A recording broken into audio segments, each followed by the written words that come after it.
and I'm going to let everybody introduce themselves because we have new members. And so what I'd like you to do is tell a little bit about yourself, what's bringing you to the Mental Health Board, and just a little bit of history. So I'll go ahead and start. Kind of as an example, I'm Kathy Smith. I am a family member. I have a daughter. She's been in the system for 40 years, or for 20 years now. 40 years, that's a long time. She's 40 something. But been in the turn something on here. Oh yeah, turn the speakers on. I don't know how to do it. Years, and about the same amount of time that I've been on the Mental Health Board, and she's experienced a lot of the different programs that are available. So that's what brought me to the Mental Health Board. And by profession, I'm a special ed teacher, and that's me. Okay, so Peterson, would you like to go next? You're muted. Yeah, sure, I would like to go. My name is Peterson Pierre, and Peterson is my first name. Most people think it's my last name, and I like to be called by my first name, Peterson, and not Pierre.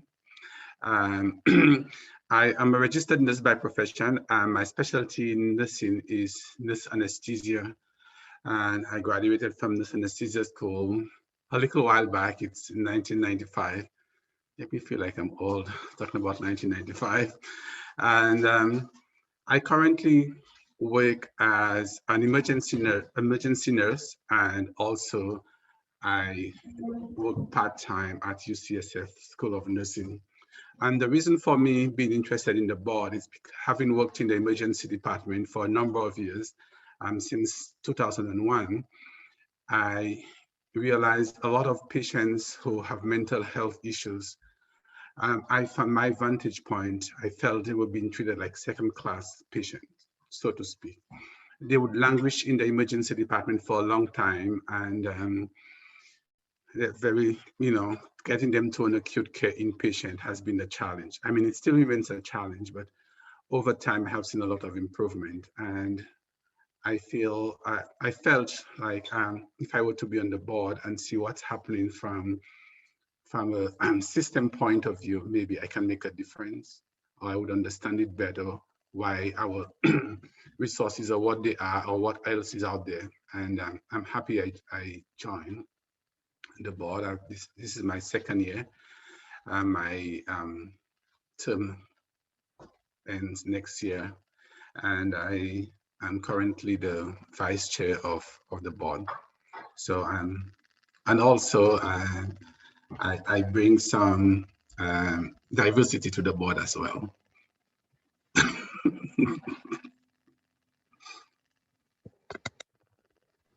Thank you, Peterson. Bob Hales. Can you hear me now? Yes. Okay. I'm a psychiatrist, and I recently retired. I spent 22 years as chair of the Department of Psychiatry at UC Davis School of Medicine, and also as medical director for Sacramento County. And one of my goals was now every medical student at UC Davis rotates through a county mental health site. And we have about 25 residents, all of whom rotate through Sacramento County site. And then we have about 25 attendings who provide services of some sort at one of the sites, inpatient unit, outpatient, and so forth. So I've dealt with the Mental Health Board in Sacramento County, and feel pleased to have this opportunity to work with the Behavioral Mental Health Board of Sonoma County from a different perspective. I still work. I was recalled to help out part-time at UC Davis, but principally I'm retired now. Okay. Thank you, Bob. Mary Ann?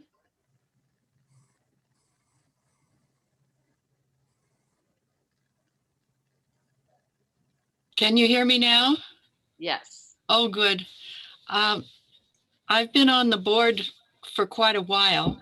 I joined as sort of a retirement project. I retired from the county of Sonoma in '04, and I'd worked between Sacramento County, where I got my MSW degree at Sac State, and then moved to Sonoma County. I've worked for 37 years in public service. It's been an interesting ride. I love the changes and the development I've seen and improvements and programs to serve the people that are so still desperately underserved all over. I've found this work on this board to be very enlightening and informative. And I've really appreciated working with everybody here. Everybody adds something, and it's just very nice to see. I'm very proud of our new mental health director. I think he is really doing a wonderful job. And when you think of what the staff and he have gone through with the budget crisis and how they've weathered that and some of the political crises, I'm glad we can be here to give them support. Enough said.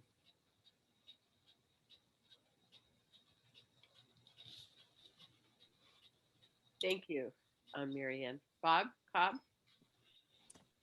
Good morning. I came to social work. I'm a social worker, clinical social worker, and I came to this career after a lengthy career in engineering. I went to grad school in Chicago to get my MSW, and in that setting, I've been a psychotherapist and a medical social worker. And I concur with Peterson's view of having witnessed many with mental health issues being warehoused in ERs because of inadequate other alternative available resources. And that's quite a problem. And it, unfortunately, it seems to be a universal problem. It's not limited to specific geographic locations. But returned to Sonoma County in the last 5 years, and I was looking for what types of, I was putting together a directory, a self-quiz, a self-assessment for lay people, and putting together a directory of the available agencies and resources based on what they self-determined their issues might be. And happened on to the Mental Health Board Executive Committee was having a meeting the very next day, and I felt that they no doubt would have resource information to provide, and went in. And I had previously met Mary Ann Swanson at a NASW, National Association of Social Work, local meeting, and her enthusiasm and recruitment resulted in my joining the Mental Health Board. And it's been rewarding. And if limiting, I mean, we're all limited with there's always the financial constraints and all, but trying to remain alert, be aware, advise the Board of Supervisors, and work with staff, Bill Carter, and the others on the board has been a rewarding process, and I'm glad to be here today. Thank you, Bob. Thank you, Mary Ann, for recruiting him. Betsy. Good morning. I'm Betsy Chavez. I am one of the most recent folks here on the board, and very, very happy and very honored to be here. My background is in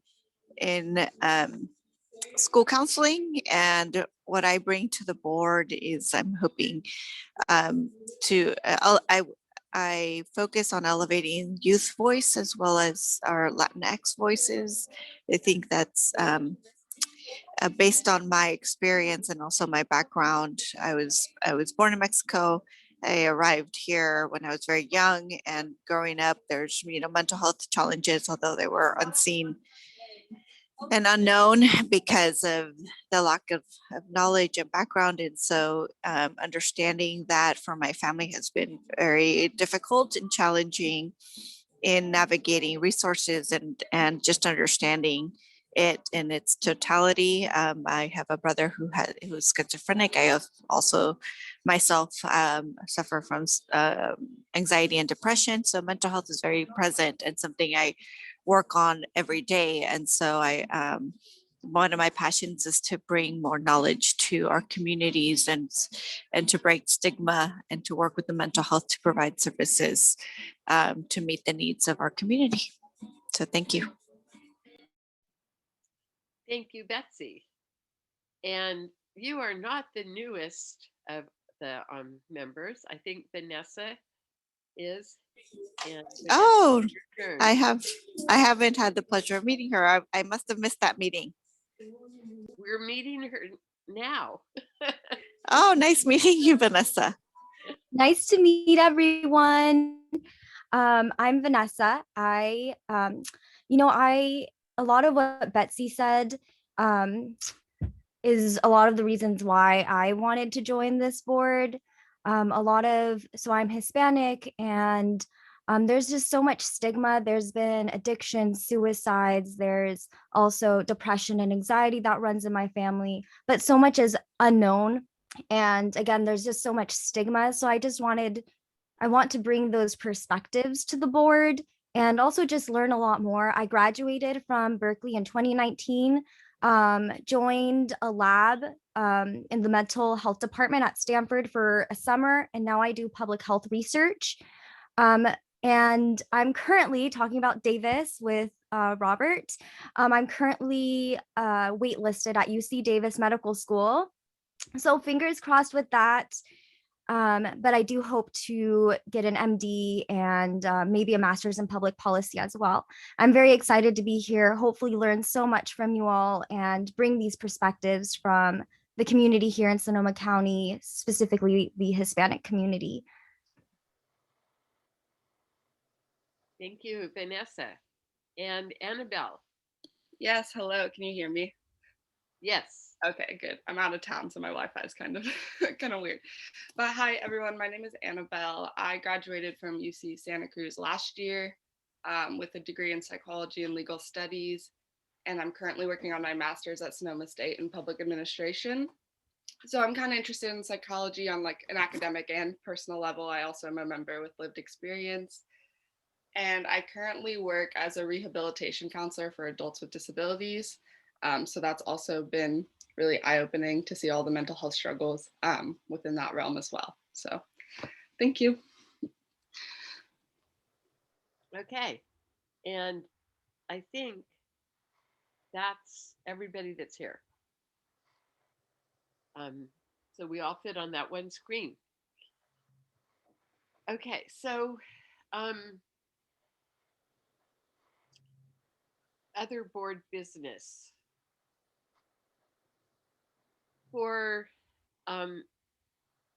I think that Tori sent out a list telling people who needed to update their ethics training. For those of you that are new, that's definitely something that you need to do. And I don't have the list in front of me, but Tori can get the link for you to do that. It's a 2-hour training that you do on your own online, and then you give the send the certificate to Tori so that she has it and she forwards it to the county. So Yes. I think, yes, Bob. Kathy, just one little tip. When you conduct the training, it says it's 2 hours. So don't finish it beforehand or they'll assign you another program that you need to repeat. So you got to have 2 hours. Leave your computer on. If you finish an hour and 45 minutes, leave the computer on, leave it on the website, wait until 2 hours occurs, and then you could log out. I finished early, and then they said, well, you need 2 hours, and then it had me go to another program, and I do that. So 2 hours is 2 hours. Yeah, good hint. Okay, so the annual report, I'm going to go ahead and do, unless somebody really, really, really wants to do it. I'm looking for hands. I don't see any. So, I see Bob Cobb interested. So I'll go ahead and do it. You're muted, Bob Cobb. I said it's probably just a bad Zoom connection, Bob. So I'll go ahead and do it this year, but next year I'm going to probably let somebody take that over. So read it carefully, you guys, and decide if that's something you want to do. We also need a comm board rep, but I'm not sure that we need to deal with that here. But be thinking about if you would like to do that. It's a at this point it's a Zoom commitment and watching the website, but they have had conferences in the past, so we can deal with a lot of this at the executive board. But I put that in there just in case there was something that needed to be talked about. I also put, and we're zipping through this, but that's good. I put in there a short discussion about the housing continuum. And I put that in there because I recently was looking at the situation with people who are conserved, and I don't have the figures right in front of me, but the conservator's office approves housing where people are supervised 24 hours. And so that some of that is locked facilities, but there are a good number of people who are not in locked facilities. There are way more people who are conserved than there are facilities that are 24 hours. And previously I said there were, I think it's, I should go get my my numbers, but there's a larger number of people in short-term, meaning 1-year placements, than there are beds available. So I am thinking that we should probably look at that situation.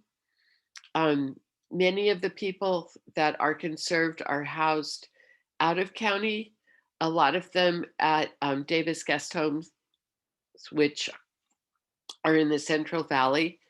And all of those people, the reason that they are ours is that this is home. This is where they lived and, you know, their base. If they have family members, their families live here for the most part. So I'm concerned that we're having to send so many people out of county. Some people it works for, but some people really are, it increases their agitation and angst to be so far away. So I'm wondering if when we're doing the site visits, Bob, I'm wondering if when we're doing the site visits, we can somehow look at the continuum of housing available and, you know, make that somewhat of a focus. Well, we've site visited the Buckaloo programs, Manor House, McBride Apartments, and then they had a facility in Petaluma. And then we've looked at, as you know, we just recently looked at Progress Sonoma, which is an unlocked facility, crisis residential. But I don't think, and we looked at unlocked long-term facility at Parker Hill Place. Yeah, But Parker yeah. Hill is actually has a year limit, and Yes, so does Manor House. yes, So the facilities that we have that are longer term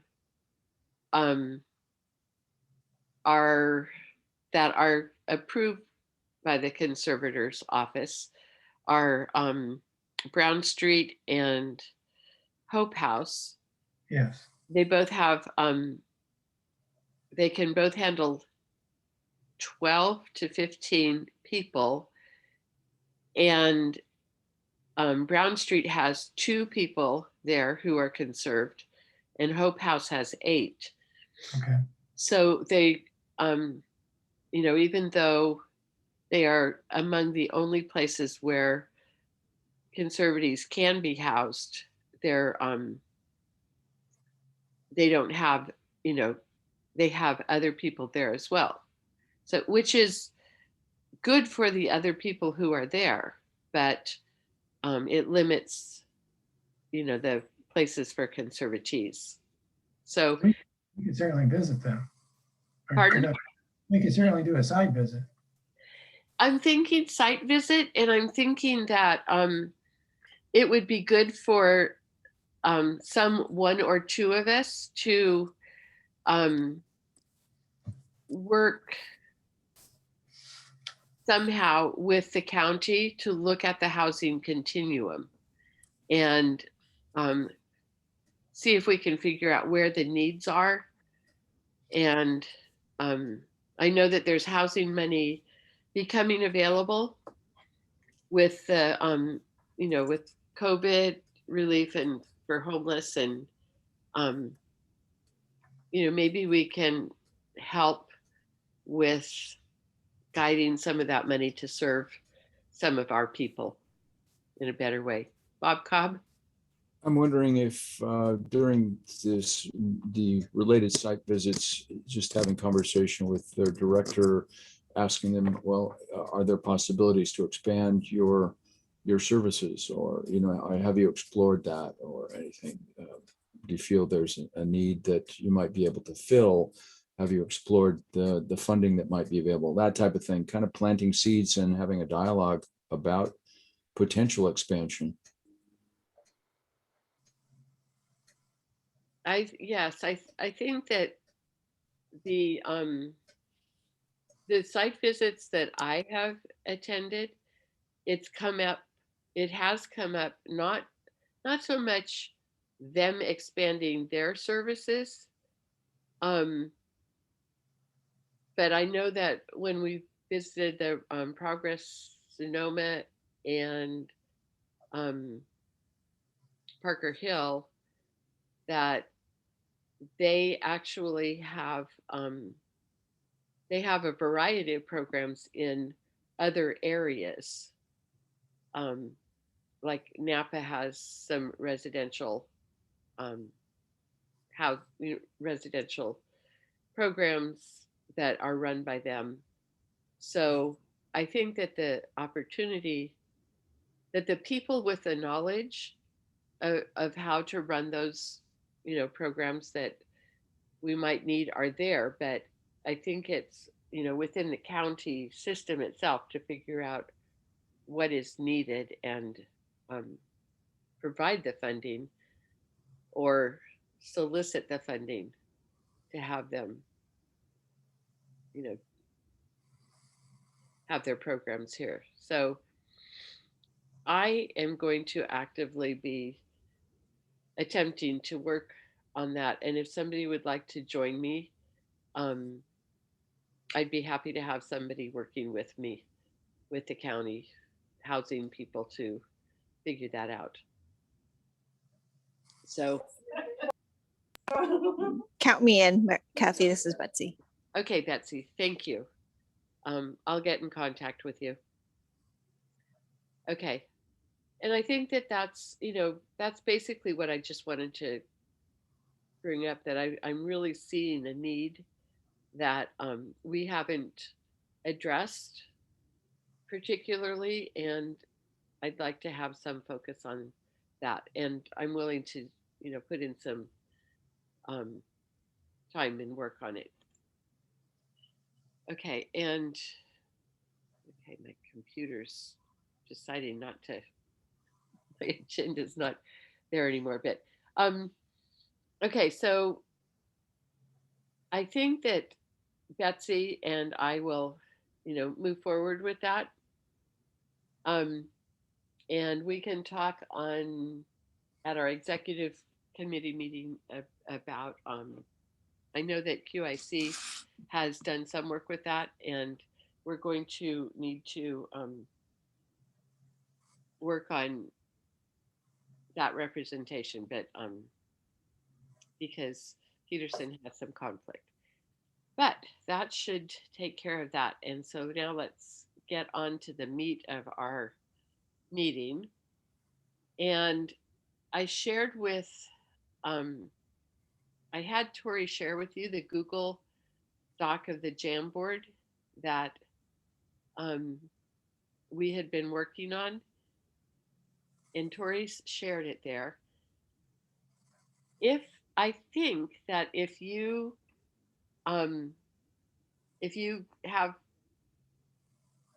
able to see it and work with it, I think that we can actually work with this document. And we've had some really powerful presentations. The presentation with Sarah Rock, where this document came out of, and then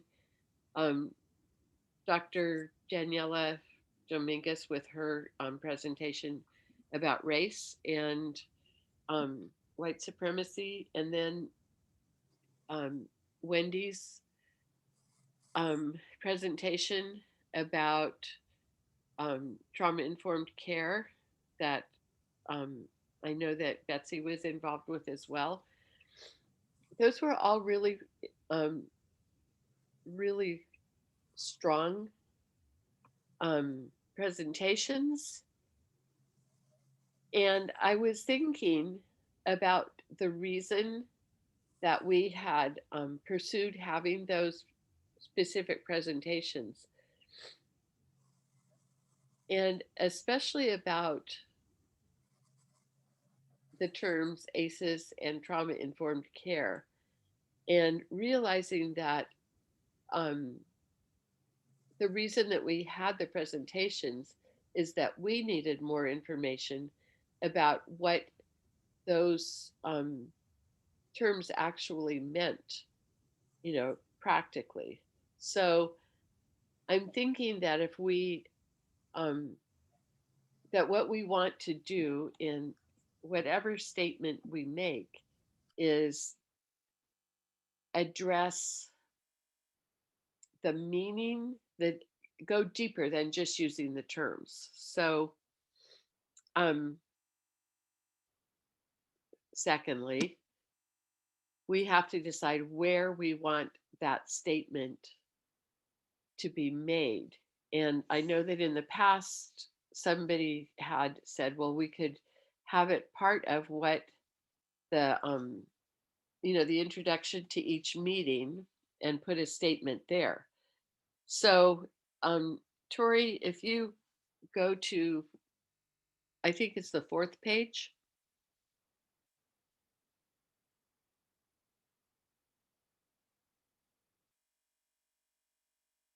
Huh.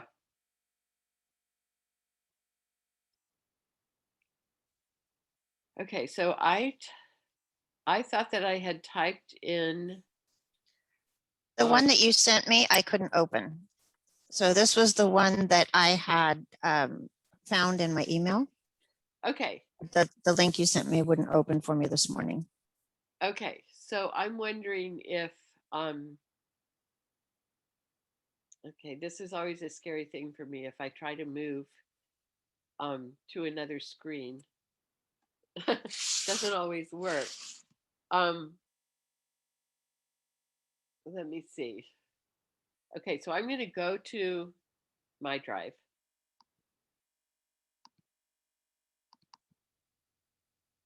And you couldn't open what, can you still hear me? Tori, can you still hear me? Yes, Okay, good. yes, I can hear you. I can see you. You can see me? Okay. Yes. So,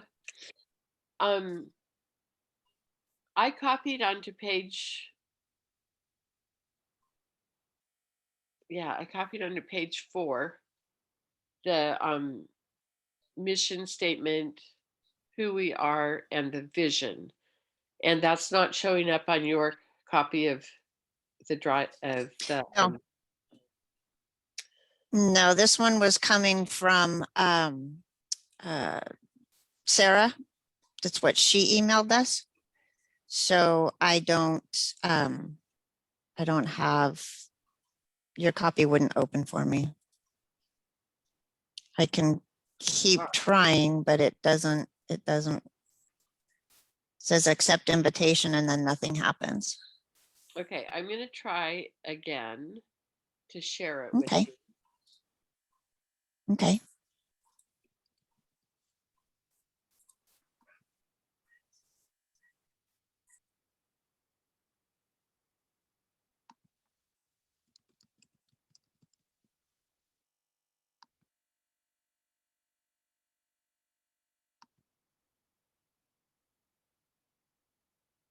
Okay, so I just sent you an email and hopefully it's in there.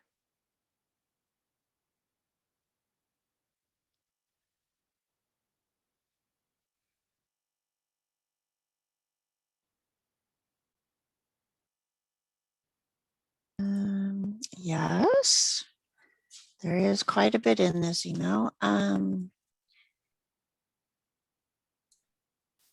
Copy of the Jamboard. Let's try that one. I sent you an email with a whole bunch of stuff. Uh, it's okay. There's just a bunch of links. I'm trying to get it to cooperate and work. Let me try it in a different window.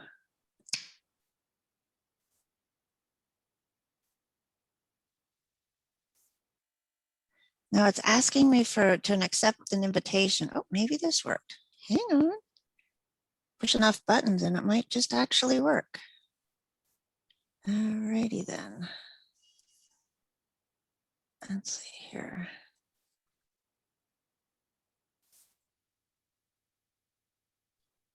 Are you anonymous sheep? I'm sorry.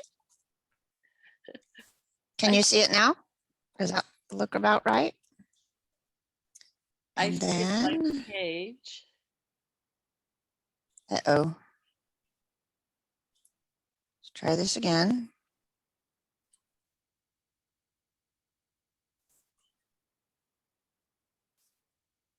Is that better? Yes. Okay, and you said page 4, or here's 3. That look a little better?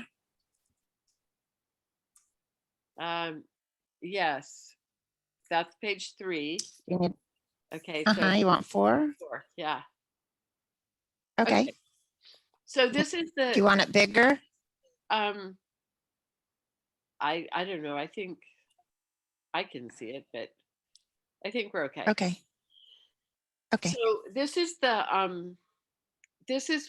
the cheat sheet, the beginning of the cheat sheet. This is what I read. And so I'm thinking that we can add another statement or we can amend one of these to reflect what we want to say about those the content of the retreats. We can insert into one of these. So if you want to take a second to read over them and see which part you think we should amend.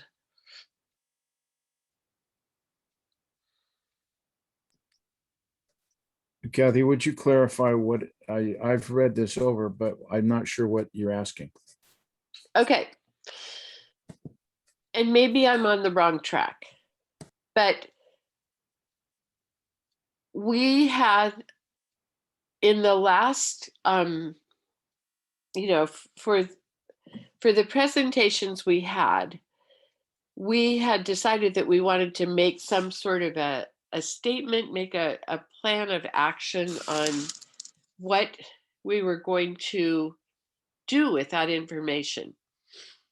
So maybe I'm jumping ahead, but I had heard at one point that maybe we wanted to come up with a statement that we gave out to the public every month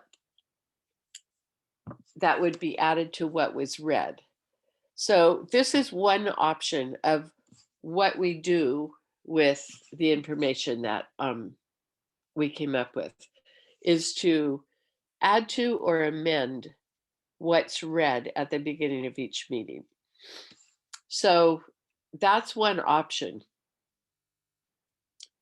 to come up with a new statement of what our intent is with this information, or amend one of these.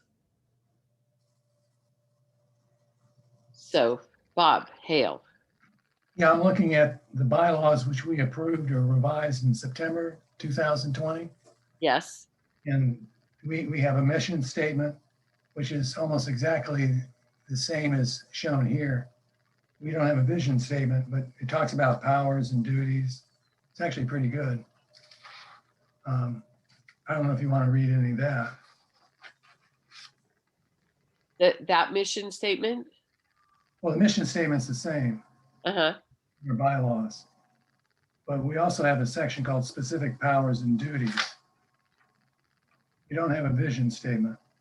I'm just saying there's an overlap between what's here Uh-huh. and what we revised back in the fall. Okay. So is that something that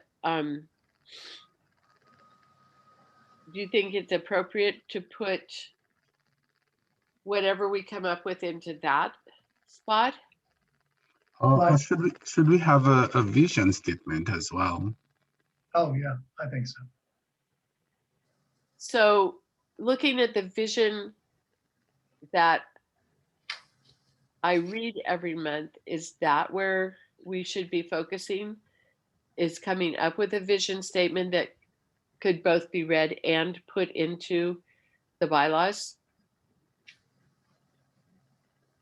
I think we should have a vision statement in the bylaws as well. I agree. Okay. So look at the vision statement that is being read and see if that's something that we can start with. And then we can go back and add in change it appropriately. Kathy, this Yeah. is Betsy. I'm wondering, were we also going to include a commitment statement? So I know that that those buckets were more of commitments on behalf of the board. Is that something that we will also publicly announce, or how will that be taken? Well, I think that's a decision that the group is going to make, but I think that it's probably a good idea.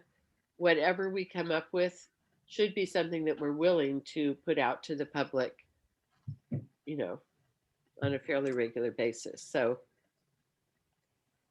that's another thing that we could do, is actually, we can look at the vision statement, but also I like your idea of the commitment statement.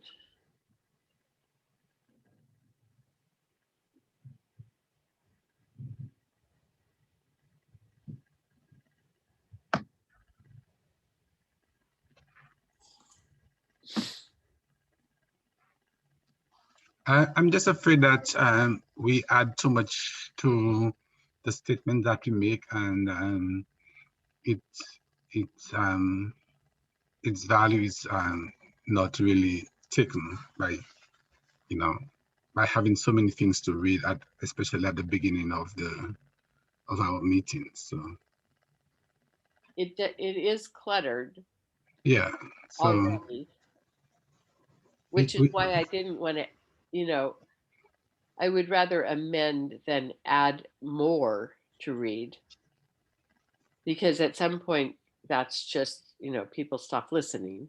yeah, that's my fear, that people stop listening and it's not effective.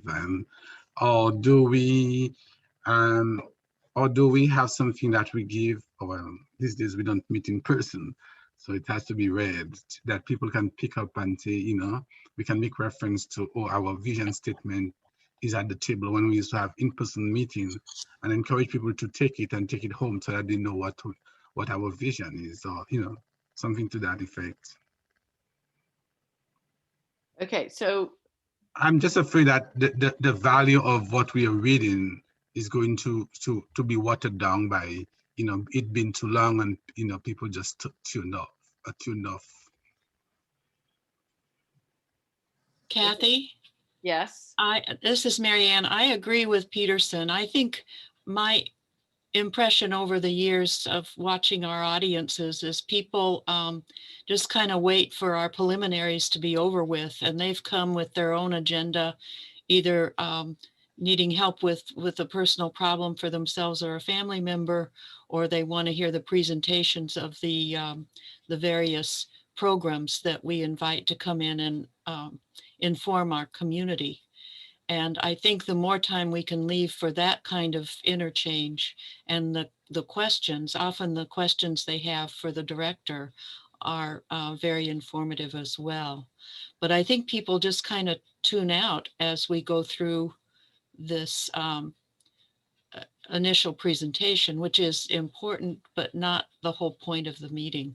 It's really more a meeting to help people connect where they need to connect. At least that's my hit on it. Mm-hmm. So maybe this whole thing gets condensed into either a vision or commitment statement. Yeah, if I can add, I think that I like the idea of having folks have it as a document where they can read more about us in terms of the mission and vision statement. But to be clear in the beginning of the meetings, as far as, you know, the commitment that we have or the goal that we have, so that it's tangible and folks know why we're meeting and for what we're meeting and what we will be covering, perhaps just to set the stage and to, you know, just to give us a purpose also. Okay.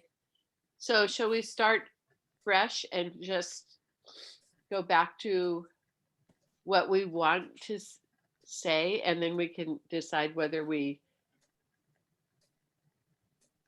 do something with this, you know, what we're already reading, eliminate, or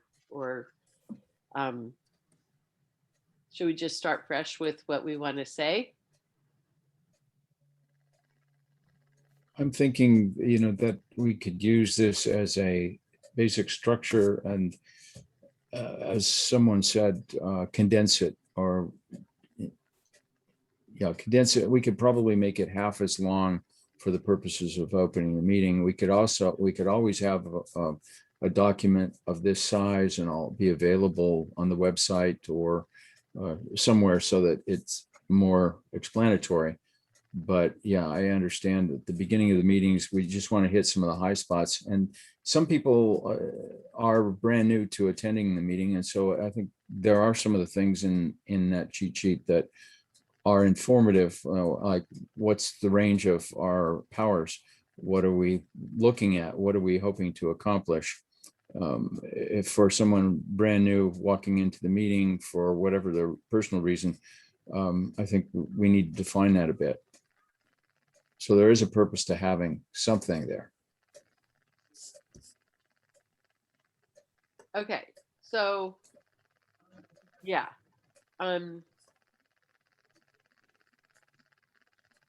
Why don't we go to a fresh,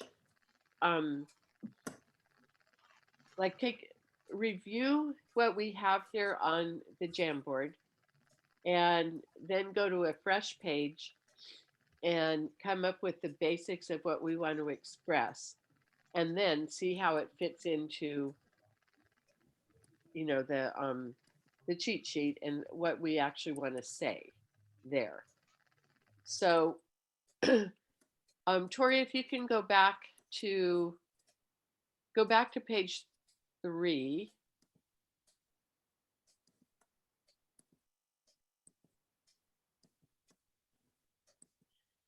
Okay, so this is something that I took out of the I took this out of some of the paperwork that Sarah gave us. And I don't particularly like it because I don't want to use the term trauma-informed practice. But basically, the first sentence I would, I don't think is that important, but we promote the idea that all voices should be heard and acknowledged, encourage active listening to reach out to representatives of groups or learning circles of peers, people with similar responsibility and or similar lived experiences, advocate for leadership at all levels to be trained in principles of trauma-informed practice, and fully integrate knowledge about trauma into policies, procedures, and practices. And then she had a list of the principles of trauma-informed practice: understanding trauma and stress, safety and predictability, compassion and dependability, empowerment and collaboration, cultural humility and equity, resilience and social emotional learning. So the questions that she left us with, or that maybe this is what I wrote in. This is the question she left me with. Do we need to mention self-healing communities and what's left out and what could be changed? So this was just a thought that this was before we heard Dr. Daniela or Wendy, that these were some of the ideas that came out of the Jamboard session. So would it be helpful to look at the Jamboards themselves and just see what notes people put in? Go back to page 1, Tori.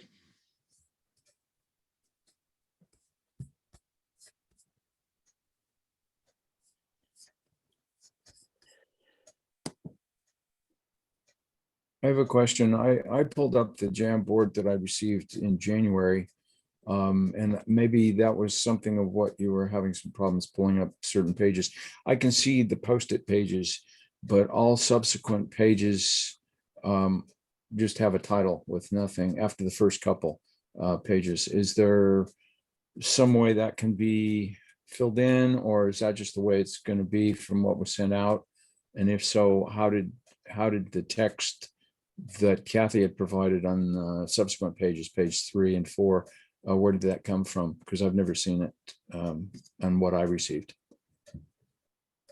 Tori, do you have an email list of everybody that you could share what you have here?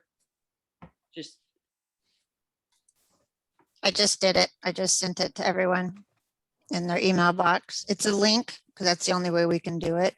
So click on the link and then it should pop up.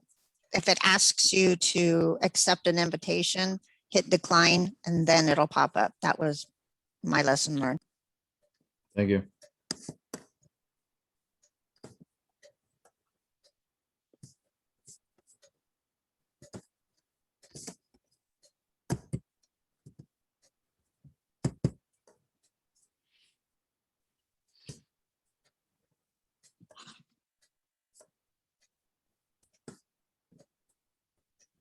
So once people get, if you go to your email and you get this, then you should be able to actually type in it.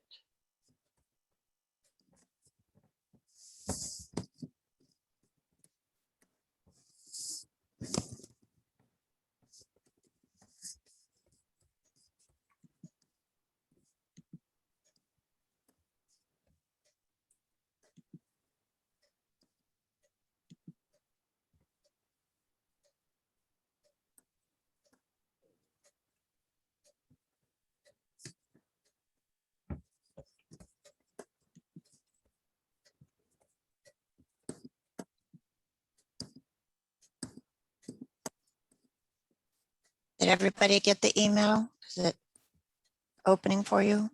Yes. Yeah. Okay. Funny thing is,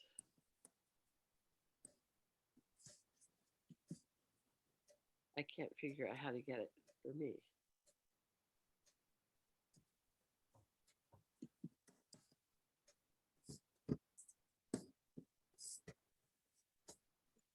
Well, I know I can get it on this computer, but I'm probably going to lose something.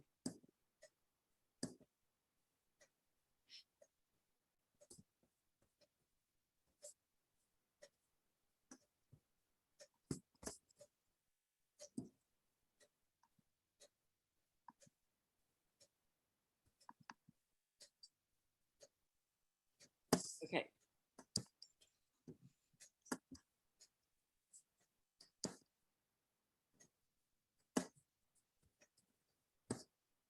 Okay, so it looks like everybody has this. So, can you still hear me?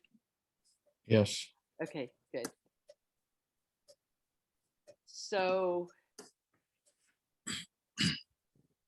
I think that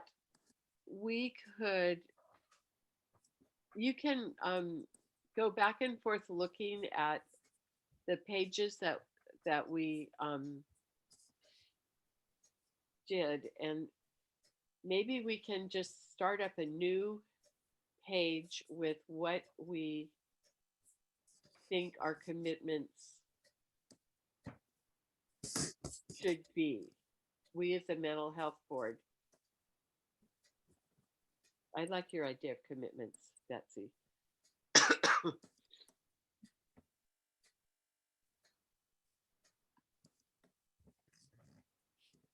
So, do you think that that makes sense if we go to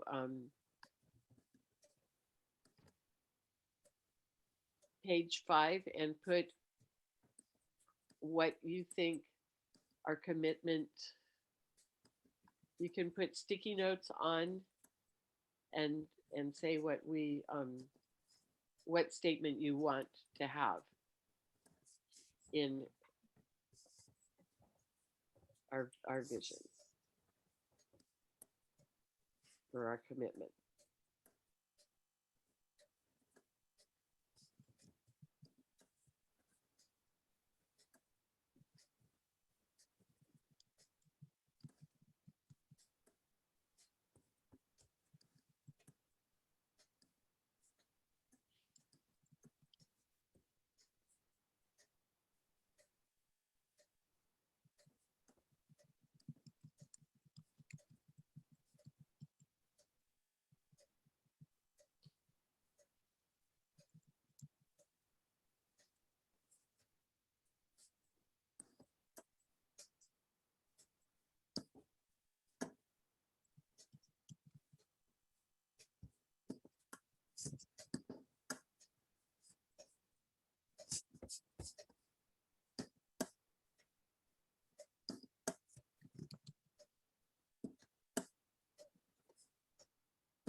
Okay. I put a sticky note on page 5 to get us started.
Are people thinking? Trying to. Oops. I just erased myself here.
I have a question, Kathy.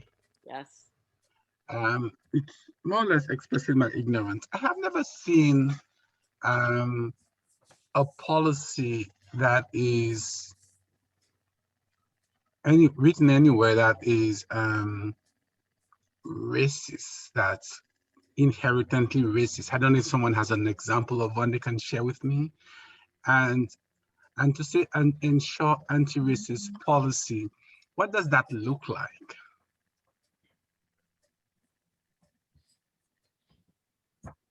I don't know if I'm asking, too much of a silly question, but.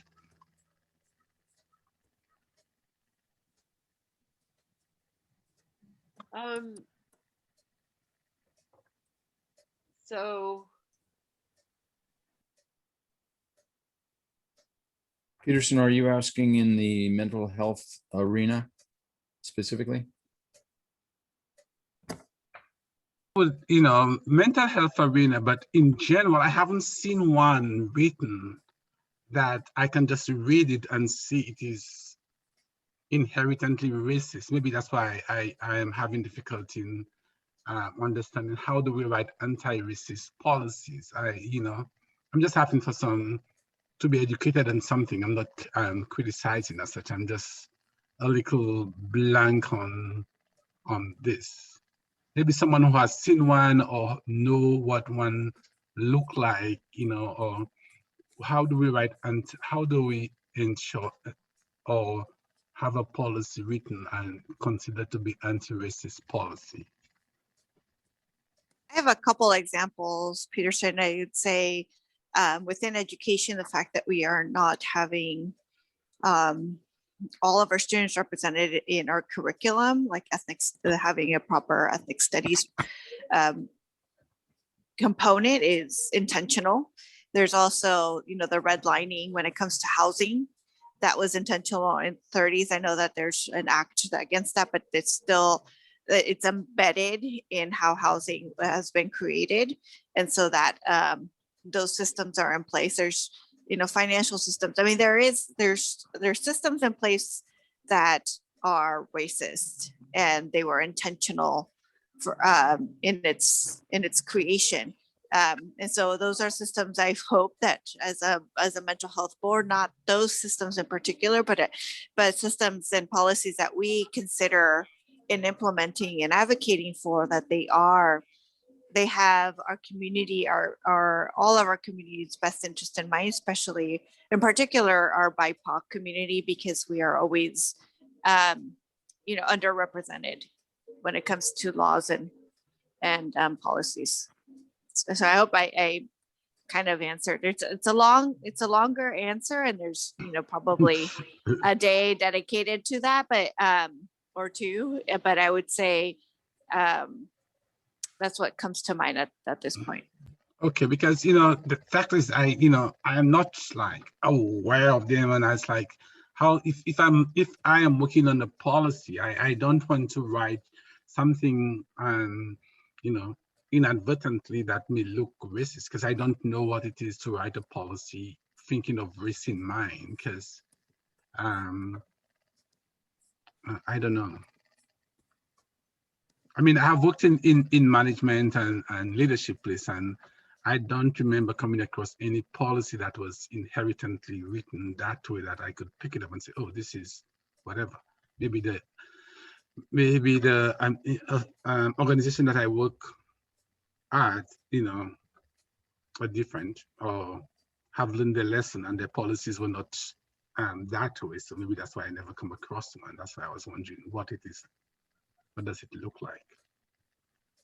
I would say I'd love to know the place of work that you were at so I can join. I think there's a long history on this, and there is a lot of fine combing that happens at times because it's not evident. But there is a lot of work to be done to support this effort and to move anti-racist policies forward in eliminating those that were intentionally put to suppress our communities. And maybe we can offer, maybe this is a good learning opportunity to offer more insight on what policies are there in place that need to be worked with so that they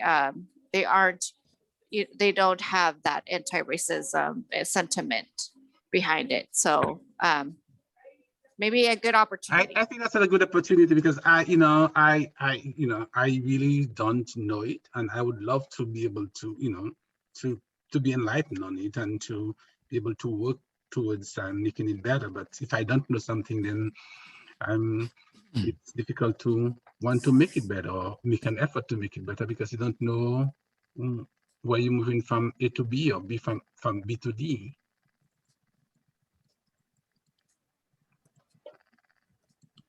Maybe it's a matter of wording that that could be, the wording of that one could just be changed a little bit to to be clearer, and not that it's not clear, but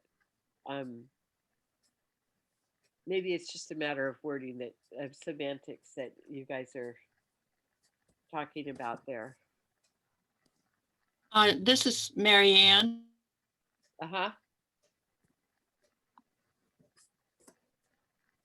Hello, Mary Ann.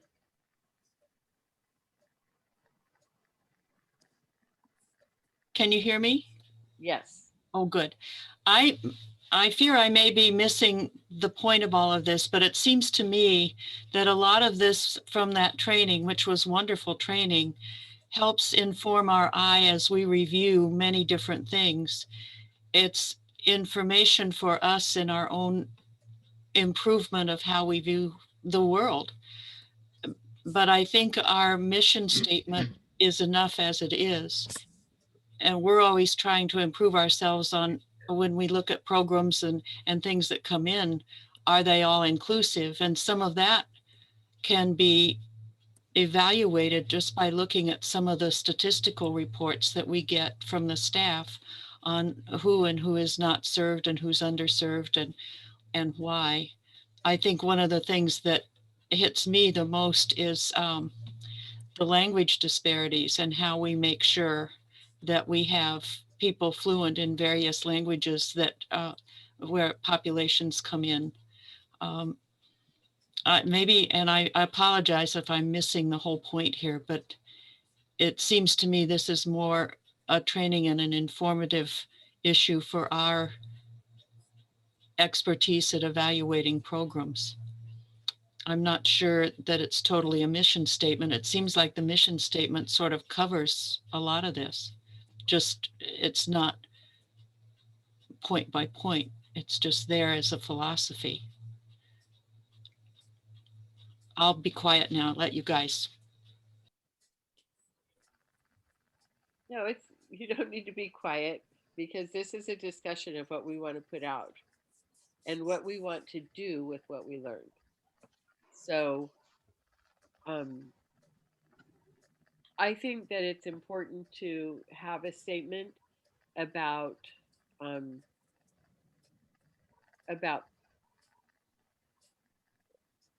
race. I think that's an important statement to make in today's world. And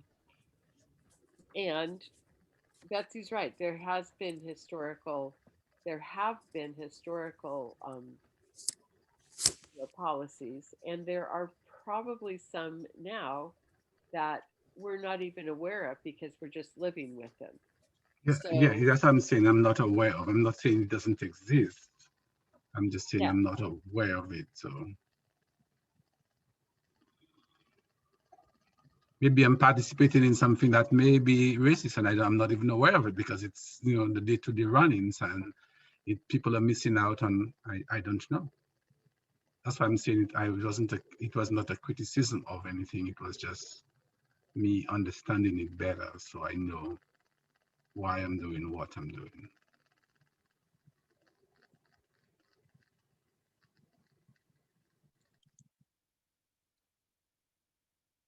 Okay, so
Okay, so if we were to, the things that are coming to the surface are the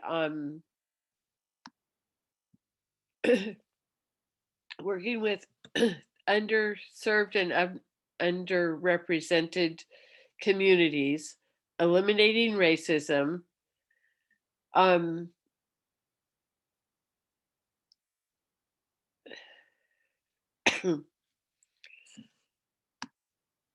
oh, there. People's lived experience.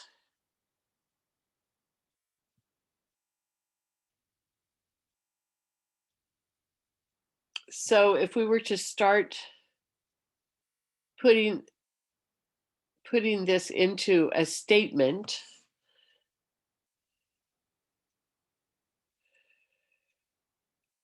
that we were willing to, put out.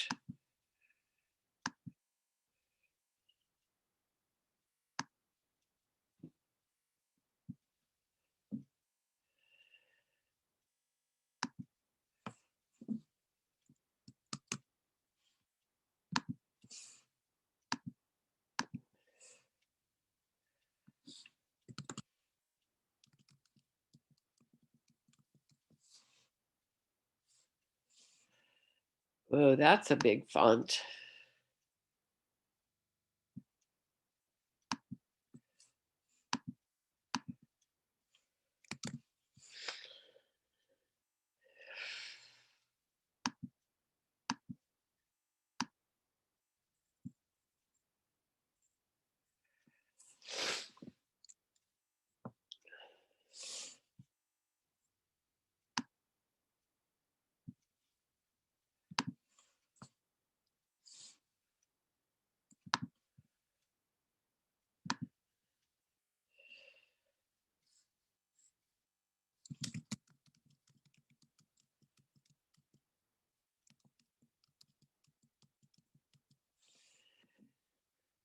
Okay.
Kathy, I'm going to step away for just a second. I'll be right back.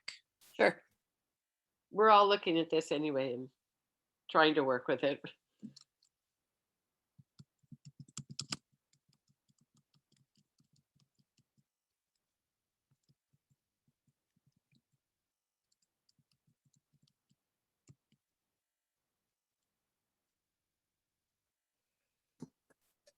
I want to disclose this post that I put in. We recognize that our mission to strengthen individuals and families affected by addictions and mental health is driven and compounded by systemic and institutional racism.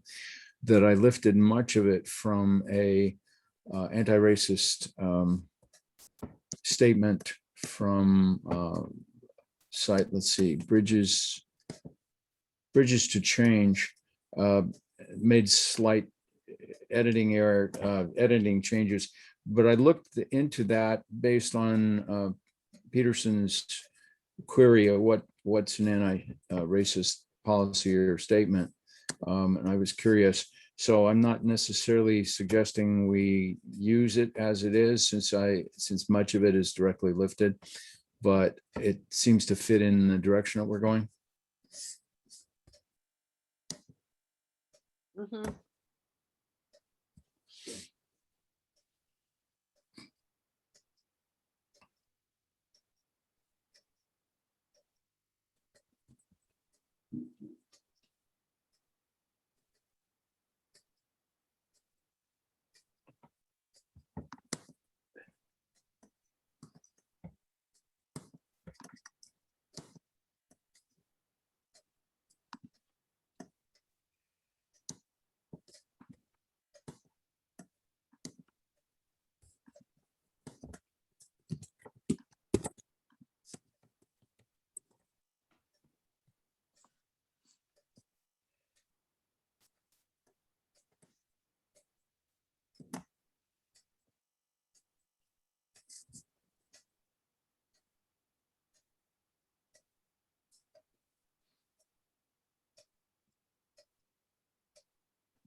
Okay, so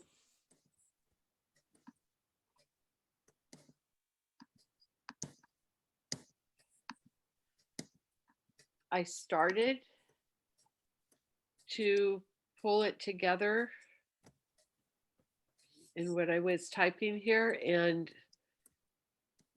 I'm open to having that edited, added to.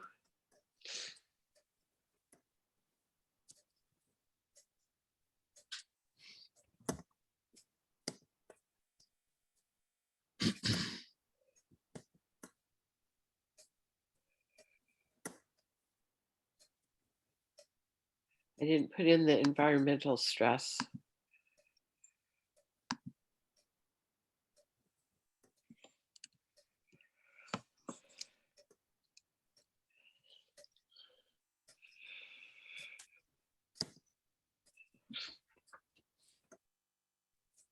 In Sonoma County, we have quite the environmental stressors, and a lot of them we don't have control over.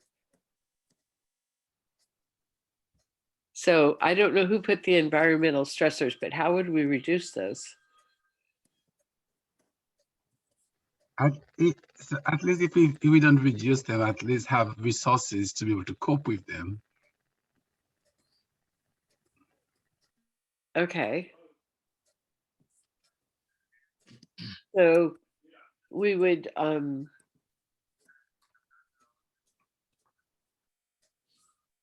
so we could say reduce and cope with.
Okay, so let's look at, I tried to pull out of what people have written.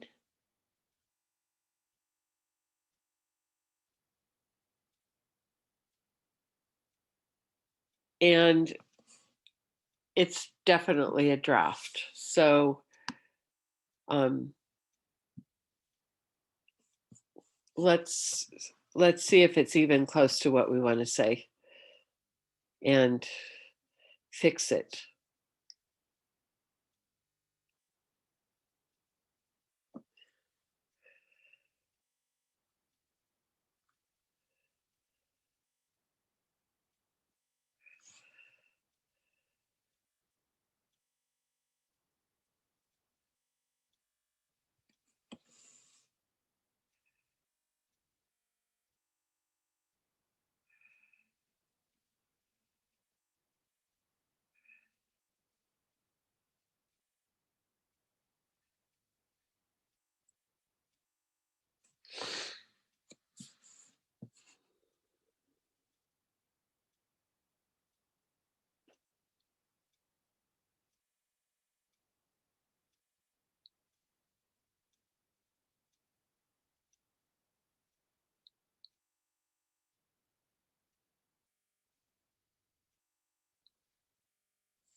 I'm wondering, Kathy, if in the second paragraph, we want to, it would be useful to put the word local, working with the local mental health system to eliminate racism and so on, since we kind of defining our area, our geographic focus. Good idea.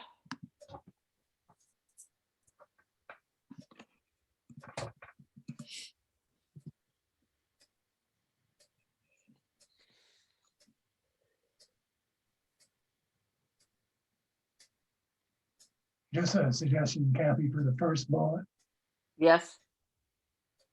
warning that treating each person with compassion and respect, since the lived experience of the lived experience is unique. I think the whole thing is you treat each person with compassion and respect, regardless who they are, their cultural background. So the way it's written is very different than the Latin next three bullets.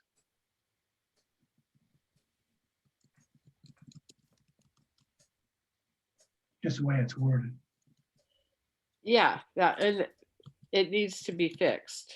I know that one is not in any way similar to the others, but who they are, their cultural.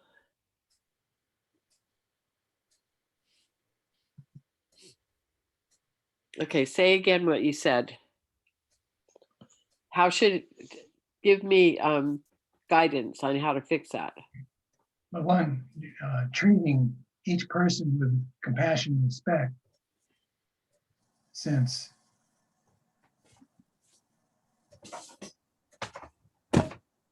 their lived experience is unique to them, regardless of cultural, ethnic, or gender, regardless of culture, ethnic, or gender, background, or some words of that effect. I think the whole thing is you treat each person uniquely because they're unique.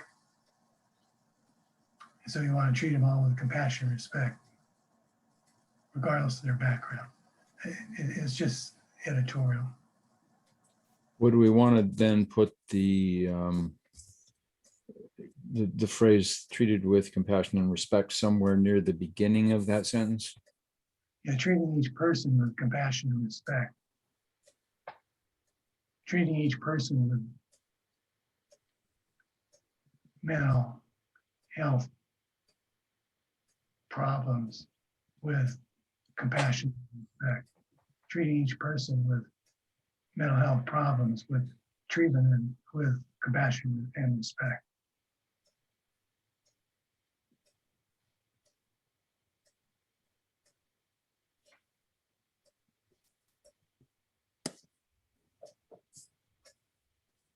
Are treating each person with compassion and respect, regardless of their cultural or ethnic or gender, cultural or ethnic background.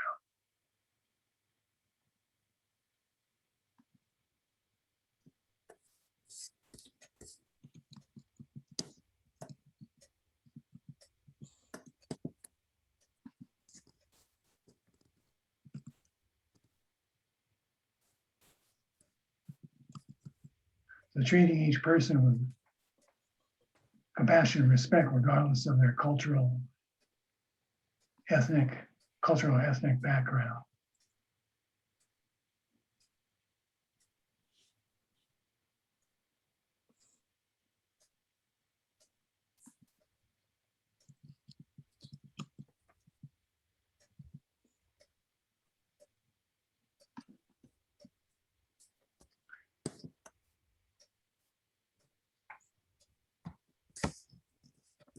Okay,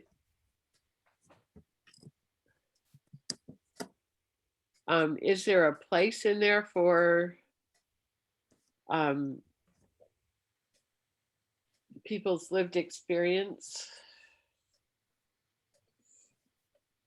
That, I mean, there's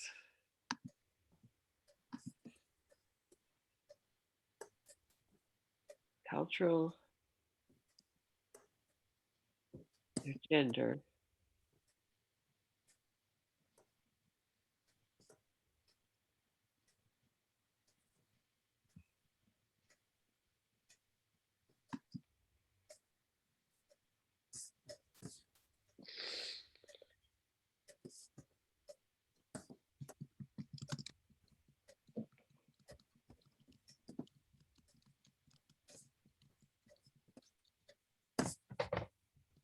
I would really appreciate some fresh thoughts from some of the newer board members. I would encourage input. Don't hold back. Yes, thank Could you. I, You just muted yourself, Mary. can you hear me now? Yes, Oh, good. I was just scribbling here, treat each person with compassion and respect without regard to cultural or ethnic background and acknowledge the influences of lived experience. That's great. yep, that's what I was Thanks, trying Doc. to Great editor. That sounds very good. Thank you, Peterson. Yeah, you can scribble anytime, Marianne. Yep. Oh, good. I'll do it in color next time. Thanks, guys.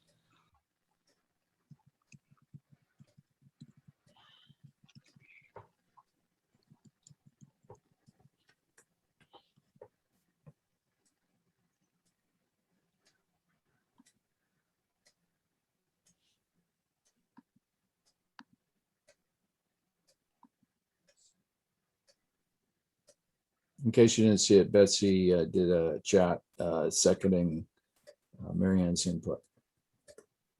I did not see it. Thank you.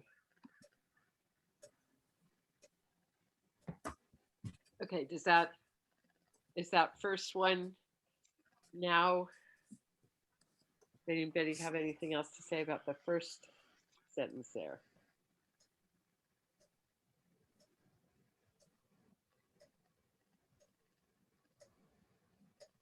I just have a question. Is this going to be an additional list like under the mission, or is this something that we're going to later try and condense to like one bullet point? If that makes sense. I might be not on the same page, but Well, yeah, that's a decision. I mean, do we replace something? Are you talking about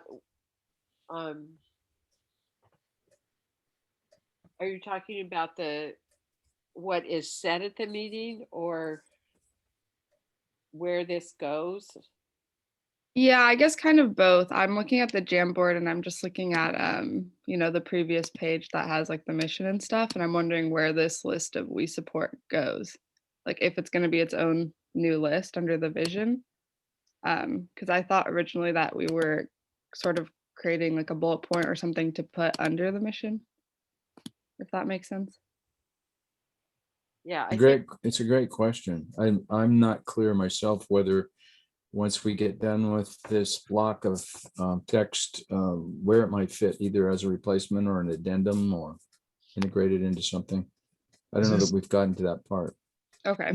Vision and a mission statement combined. When you think about it. yeah, I don't think that we've made that decision. And hopefully we'll get to where we do make the decision. But I think it's important that we say some of these things that are not included at this point. And they reflect some of the things we've learned. Just a minor, treating each person with compassion and respect regardless of their gender, cultural background, or ethnic background, and acknowledging ing. So- Acknowledging. Yes. So say treating and acknowledging, treating a person regardless of their gender, cultural background, or ethnic. What do I say? Thank you. You should be an English teacher.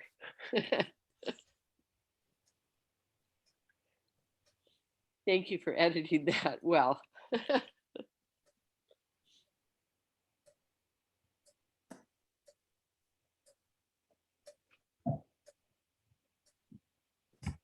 Okay, so let's look at the second sentence.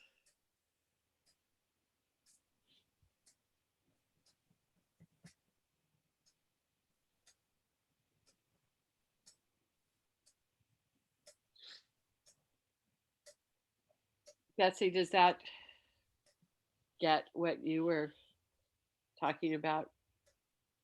And Vanessa chimed in too on that one. Yeah, I think so, Kathy. Okay.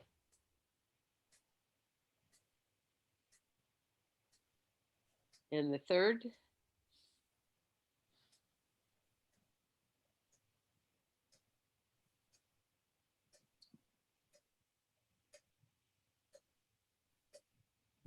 I would say eliminate working, just because we already have treating, working, acknowledging, say reducing stigma. Now you have working, reducing, acknowledging.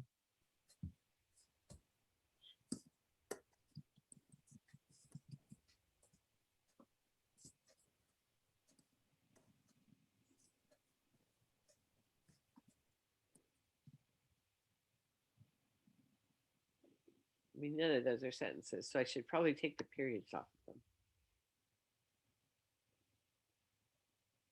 Well, no, they become a sentence with we support. Excuse me.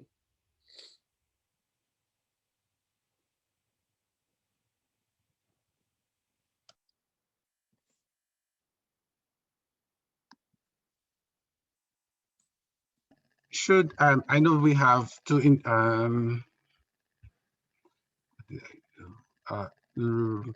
mental health clients.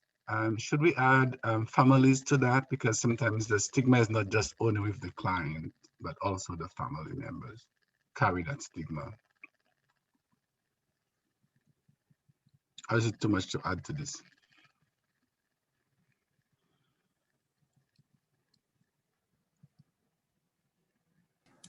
And what is at all levels referring to? Say that again? What is at all levels referring to? Levels of what? Of society. Well, okay, so Is it- yeah, so you heard of society, but I'm talking about of need. That's what I was thinking about. Oh, okay. Level of needs, I was thinking of. I mean, that's what I was thinking about, because we're, that's everything from, people just being worried and needing minor help up to severe illness. So is it at all levels of care? Yeah. Or all levels of need? Which one do you think? Aren't we looking to address need initially, and if the care is not available, trying to, make sure that that's provided, but need seems to be the initial piece, identifying need. Okay, so we're reducing stigma. I'll just throw this out. Working to reduce stigma for mental health clients and their families at all levels of need and in all communities in the county.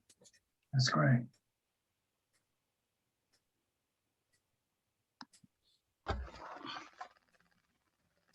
So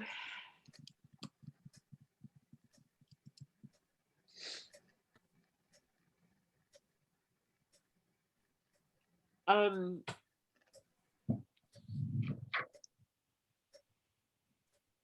questioning on that one, whether it's for mental health clients. Does that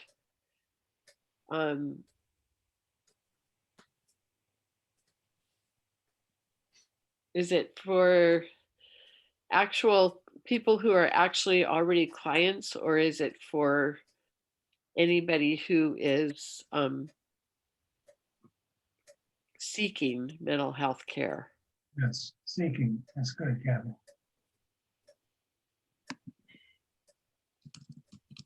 How would you characterize those people? Well, how would you name them? Well, that's what I'm trying to figure out.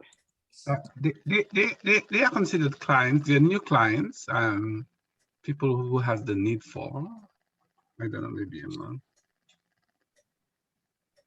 Well, I think Bob is referring to if they present with some mental health issue, but they aren't clients yet. You want to reduce the stigma, so they'll seek care. I think that's what. Right. Because people will not seek care if they are worried about this stigma. Yeah, I was about to say that too, Kathy. So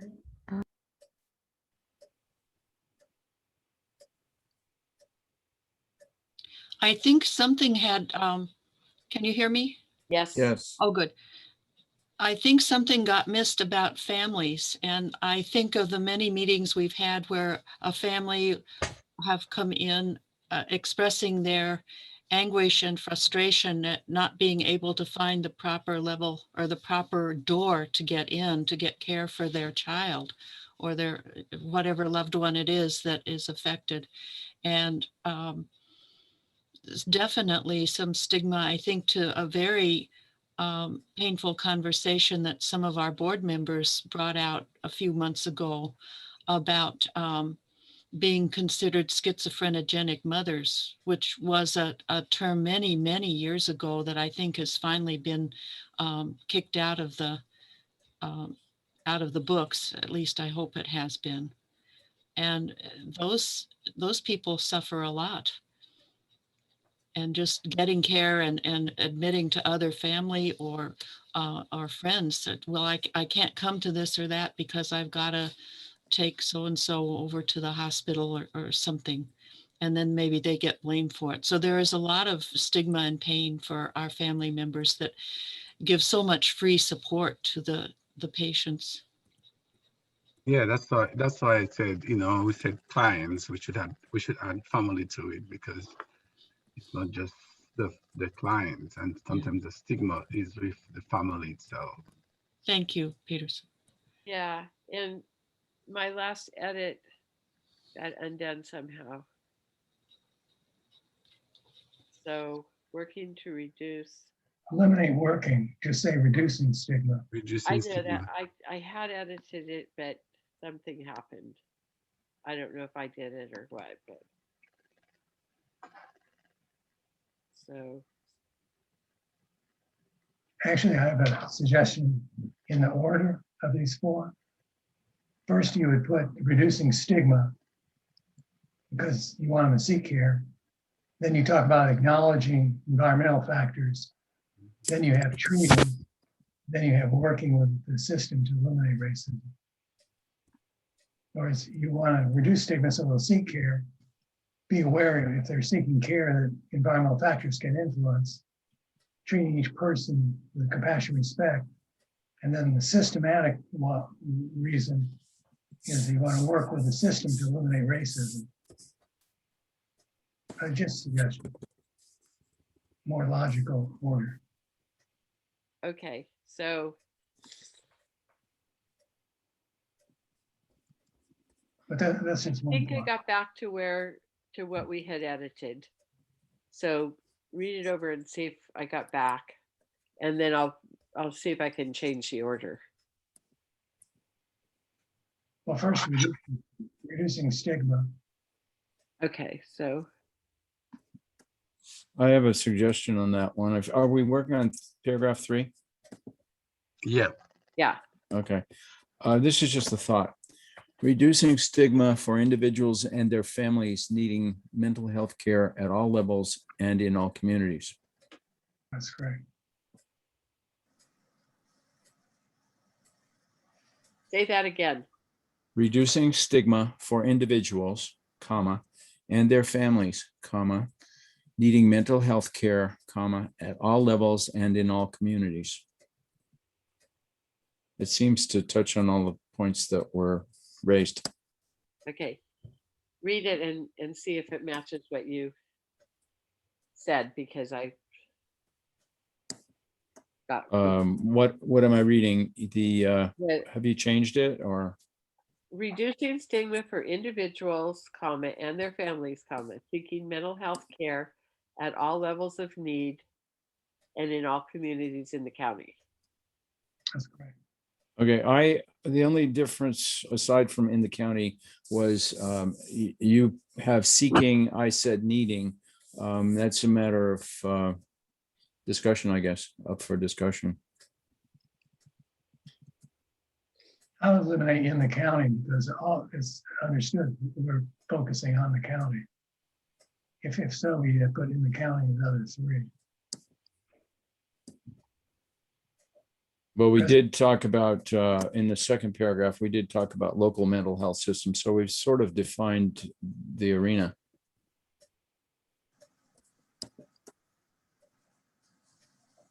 Does it bother you to put in the county back in, Bob Cal?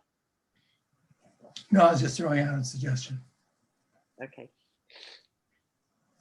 Okay, so let's look at the last one and then we'll put them in order as you were suggesting, Bob Cal. Acknowledging that environmental factors can increase a person's mental distress, we commit to supporting efforts to reduce environmental stressors.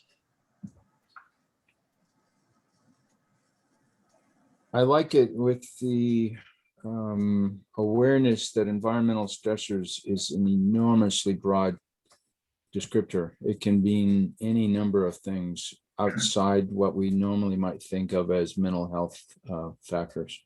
Mhm. I mean, that doesn't make it bad, but it's a big, It's huge. yeah. It is huge. It doesn't prevent addressing anything. I don't Pretty know. much. Too big. Yeah. So the term environmental refers to socioeconomic status or that problems there? Or what exactly is it, environmental factors? Could be global warming. Yeah, Yeah. and it could be,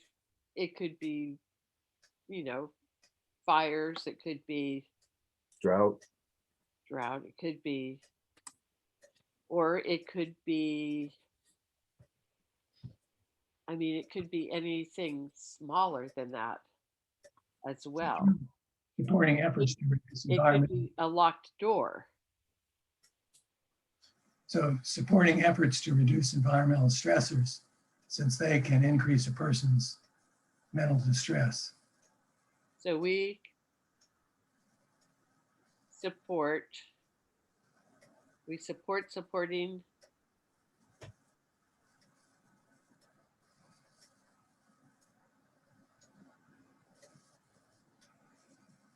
Do we have any kind of difficulty leaving it so wide open, or do we need to have some sort of narrowing down of what we mean by environmental stressors? I'm not sure I go either way. I don't think we should zero it down to specifics, because what might be an environmental factor to one may not be the same as someone else. And if that's going to be a stressor and we can offer support or redirect them and reduce the stressor, then I think we should leave it a little broad. I kind of agree that it's better to be broad, because then, you know, like my example of a locked door,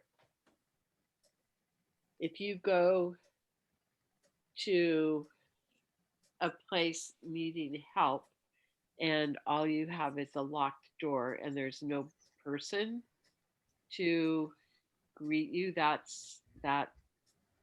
can turn you away immediately. And that's an environmental factor, that it's on a very narrow scale. And then the response to the fires and to the pandemic is on a huge scale, but it was also something that that there were ways that could be mitigated. And, you know, and so many things in between. Yes. I think it broader is better. I don't know how. Gives us a lot of leeway. Yes. Yeah, I agree and understand, but sometimes it's good to be broad than to be too narrow, because we are seeing what we support, and if someone look at it, it's like, well, they support this, and if that were to happen, or if my family is involved in something different from that, then they won't support me. So if it's broad, then they might want to feel it's more open to welcoming them with whatever concerns that they have.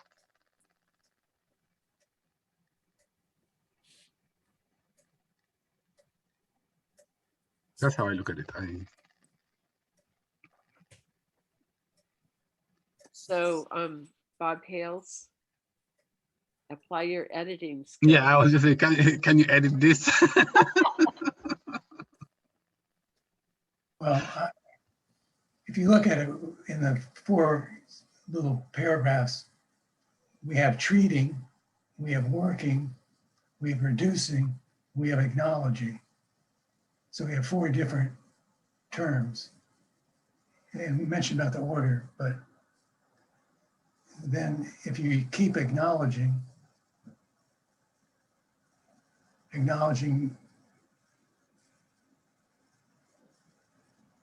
the impact of environmental factors, I'm not doing this well. That can increase a person's mental distress. If we put these paragraphs in order using the first letters of each one of the first letters in each paragraph, we can make up, if we do it in the correct order, we can make up a good acronym to remember. Not that that's our goal.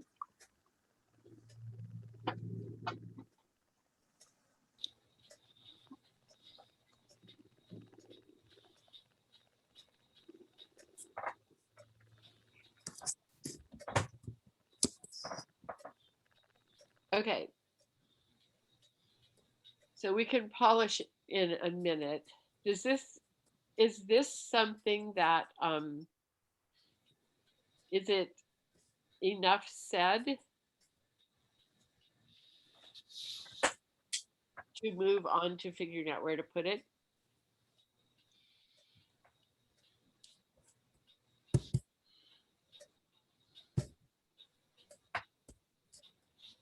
So acknowledging the role of environmental factors in increasing a person's mental distress and supporting efforts to reduce these stressors, or to reduce these stressors. In acknowledging the role environmental factors can play In increasing a person's mental distress.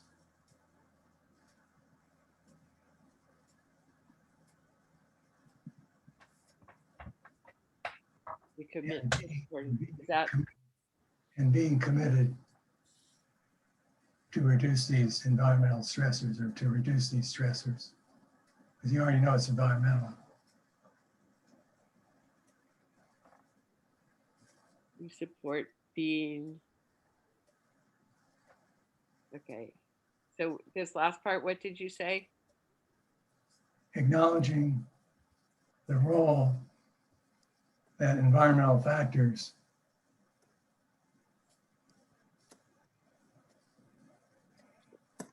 play in increasing a person's mental distress. I need to write this down.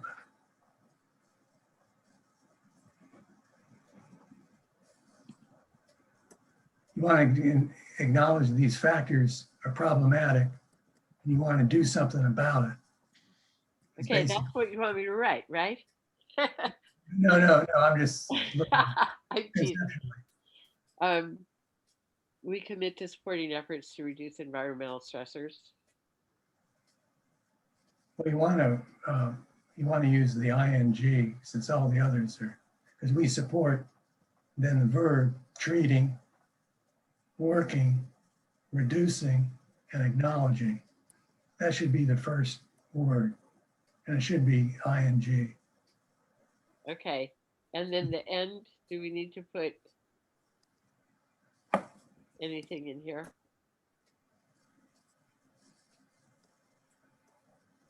You mean the last one? Yeah, Well, it's acknowledging. we've got acknowledging, but then at the end of it, we commit to supporting efforts to reduce environmental stressors. Well, you wouldn't say commit, you say and supporting. I'm saying that just from an editorial standpoint. Committing. Okay, just take out we. Oops. Well, you don't need commit, because if you support efforts, that shows you're committed. Okay, so I'm looking at these. We commit to supporting. That sounds repetitive to support. So committing.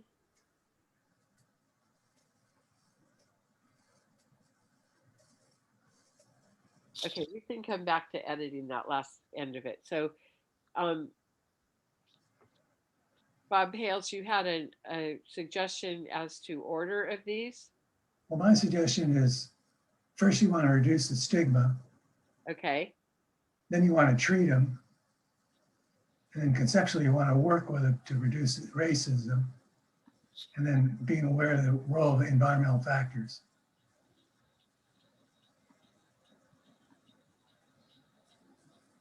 okay, so let's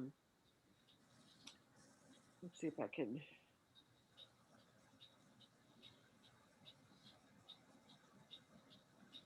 Vanessa raised a point in the chat about LGBTQ community, whether we should explicitly acknowledge them in the statement. I think, oops, I'm getting all sorts of things. I think that we mentioned them with gender. That was my thinking too, since we said regardless of gender, that should take care of everyone. I'm not sure we should explicitly highlight one particular group over another, but because we want to be inclusive. And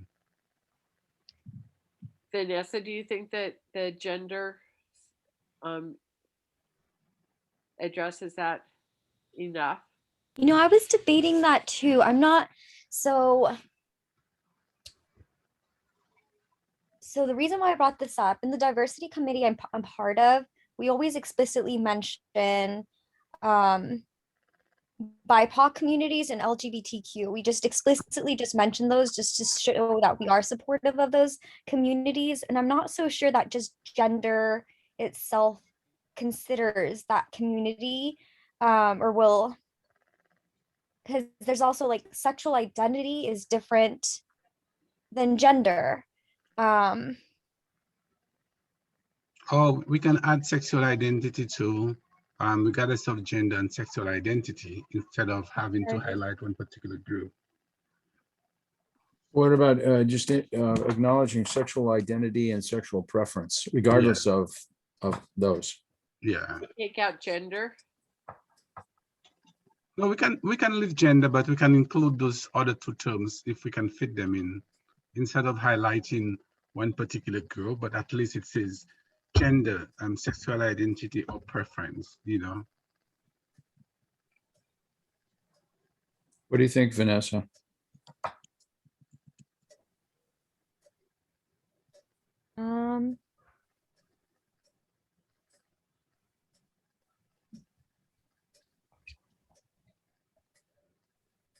Yeah, I think sexual identity would be fine. I'm not too familiar with how that like the LGBTQ community likes to be represented or any of that. So I'm not too sure, but that might be a good thing to add. I don't think it would hurt.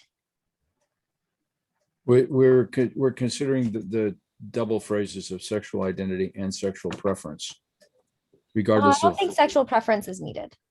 You don't think, is that what you said? I don't think so. Okay. Or at least sexual identity, which is going to be more, well, I think it should be more generic than identifying one specific group, because no specific group is highlighted in all the statements. We want it to be inclusive. And if we highlight this, then somebody else say, well, why this one is highlighted, which will be a bias towards one over the other. We are naming BIPOC, however. Yeah, that was the only reason why I mentioned LGBTQ. Like I said, in the diversity committee, we usually put out statements that just explicitly mention LGBTQ, BIPOC, and we do this only because we know that they are just affected a lot by a lot of issues. So that's why maybe we wanted to explicitly mention, maybe it doesn't matter that much, but that was just something I wanted to add as a comment. Appreciate your input. Yeah. Yeah, I have to say, I wanted to mention why we had BIPOC explicitly mentioned as well. I was like, wow, but I just let it ride because there's nobody else mentioned it. Well, and it's taken me a while. I mean, yeah, I mean, I have to think when I look at BIPOC. And I think there are people who just don't know what it is. So it's lacking. It should be spelled out. Should we spell it out? For? Well, you know, think of how it reads, and I'm not advocating one way or the other. Think of how it reads if it just says policies are not racist and benefit other underrepresented communities. Or, well, we wouldn't say it benefits underrepresented communities, not other. Is that explicit enough or focused enough? And if it is or isn't on that, is the LGBT reference sufficiently focused or unnecessary in the first paragraph? Because, well, oh, okay, I see your point, because we already said underrepresented communities. Right. Yeah, we could just say and benefit underrepresented communities and then just not worry about mentioning other like LGBTQ or any of that anywhere else. So we could just get rid of the BIPOC there. That would broadly cover it. Yeah. For now, I mean, we could always change these, right? Like if anything, but I think that's a good, we could start there. Just We get can rid of- start there. We of course review these every 20 years, so there's time to change at some point. Okay. Thank you, Robert. Thank you. I like your sarcasm.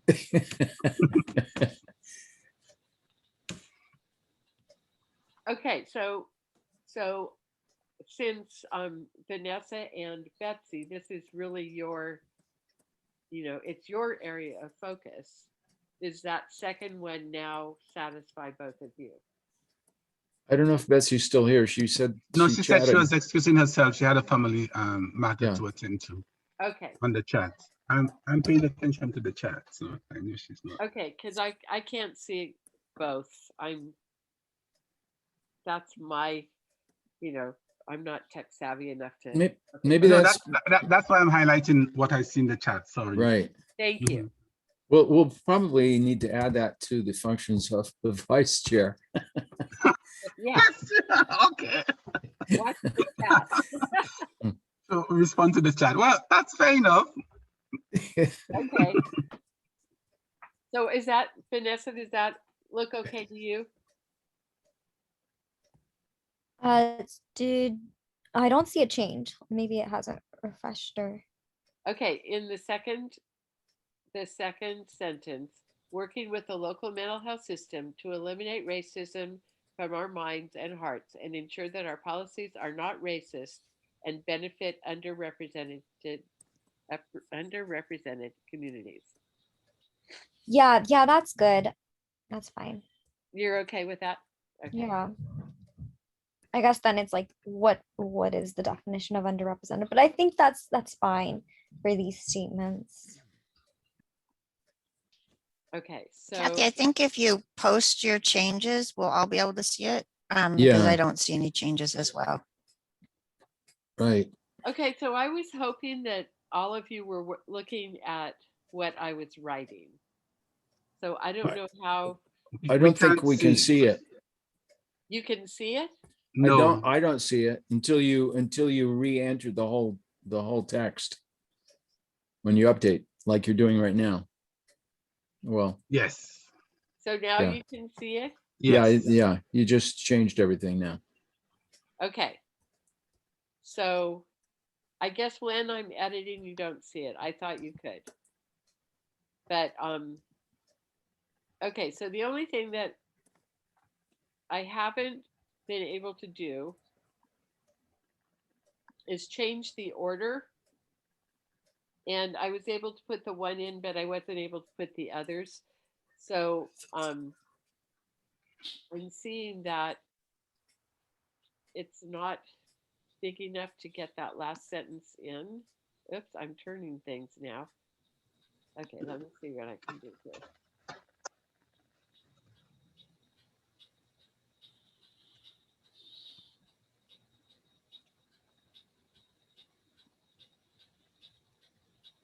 Okay, so I'm feeling like that last.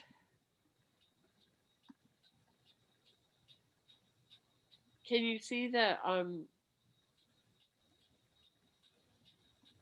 I wrote more than I can see.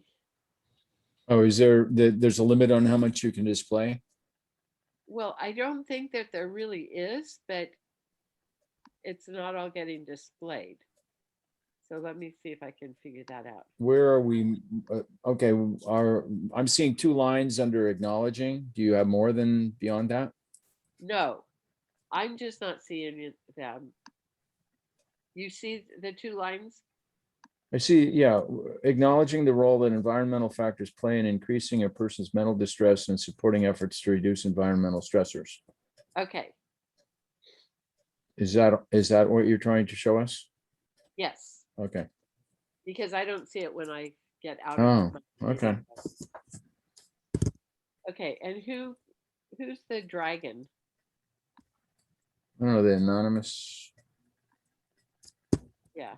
don't know. Okay, so I think that we've got it. I'm going to take a picture of it so I don't lose it because for some reason I'm not seeing everything.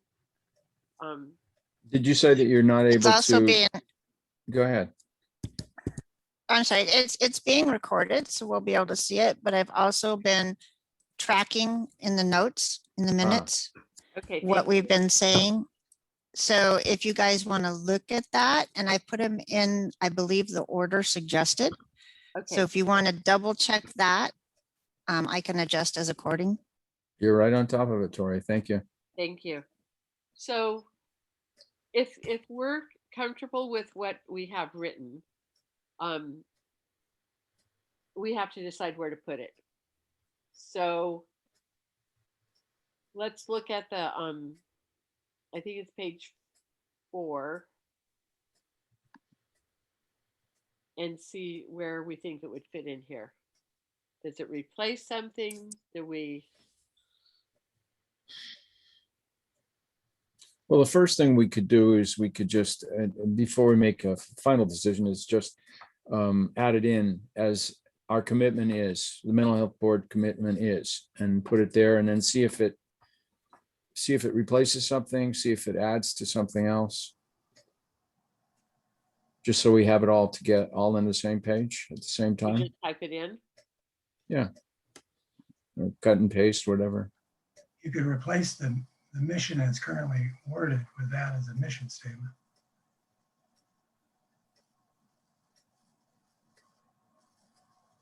Because you look at the sentences under the way it's currently written, it's kind of vague. Yeah, it's broad. Yeah. Okay, so we have the I'm just going to use this as I could make a copy, but I'm not going to. I'm just going to fiddle with this and we can undo my fiddling. So I'm taking out, actually, I'm just going to, okay, so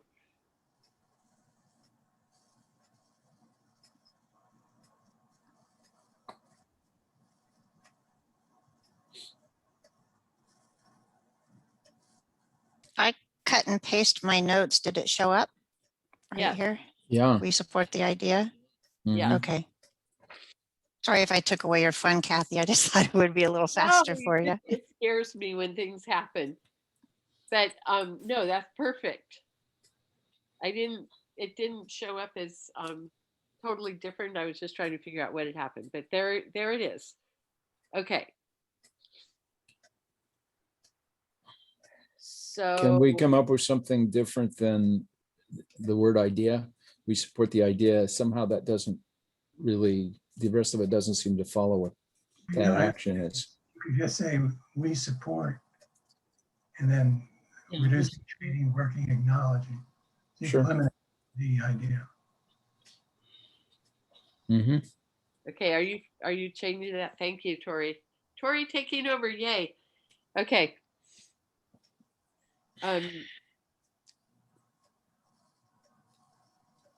During the first line, eliminate the comma after families. Sorry to be so puny. I love it. We always need an editor.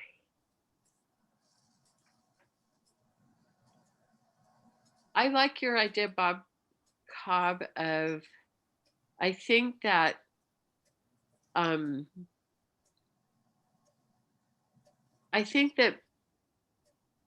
what we wrote pretty much could go under the mission, because those things that are there are very broad. Yes, I think use this to replace the mission statement as shown.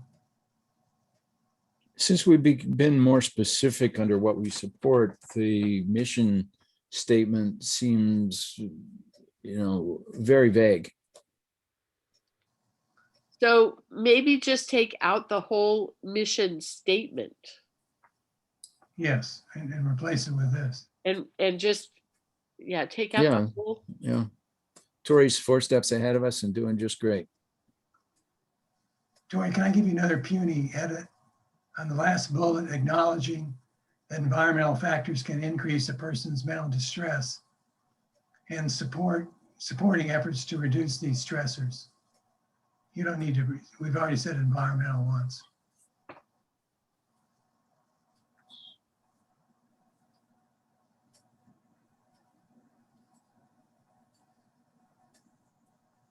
Okay, so do we have, Bob Hale, you had looked at the bylaws really recently, and the mission that we have in the bylaws Yes, was very similar to what was here.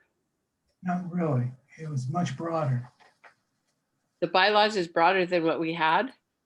No, the mission statement in the bylaws. So should we call this mental health board mission, or should we just take out mental health board mission, those 4 words, and say mental health board, who we are, read the top part, and then don't say mental health board mission, just say we support. I think that'd be good.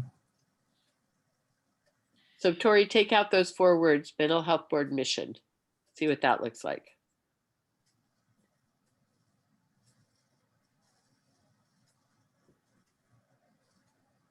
Another maybe suggestion on the mental health board, who we are, you can eliminate that because the next sentence tells you what you are. Same as mental health board vision. You can eliminate the word vision and just state what it does. Yeah, just a thought. So are you talking about the words mental health board, who we are? Yes. Yeah, I think you could take those out.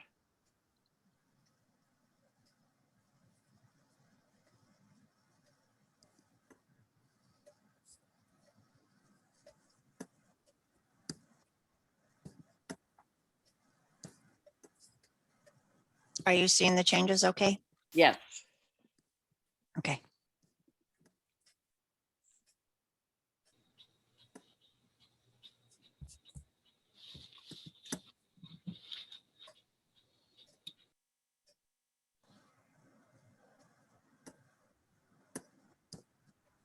I'm actually really liking this.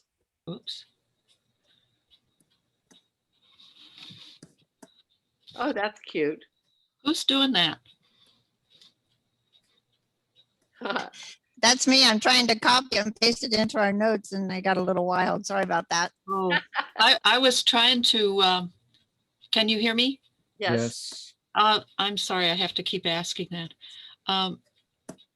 There was, oh darn, now with it all going funny like this, I can't tell where I was. There was something that, it was just a small edit, but now it's all weird. I can't see anything.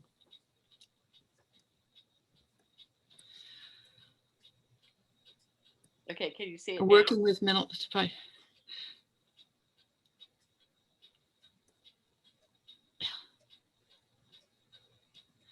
it's the 3rd line in the last paragraph. Persons with mental health challenges and to help eliminate the stigma attached to those either mental illnesses or to those challenges, maybe. Change it to challenges. The stigma attached to those challenges. Of course, we might want to just eliminate that because we're already talking about stigma. Exactly. So it's redundant. Okay. So you could say just to increase public and professional awareness of persons with mental health challenges. Yes. Period. Because we have eliminate the stigma somewhere else. Yes. Yes. Okay. Thank you. That makes it even shorter. That's great. Did you Shorter get is better. No, I think it's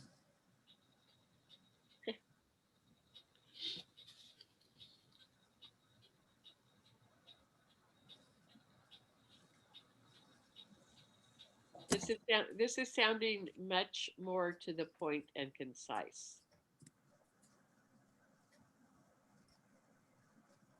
Okay, Annabelle. Yes. Okay, so this is what you were asking before, right? Yeah. No, I like this. I like how it's been placed. Okay. So, Vanessa, what are you thinking?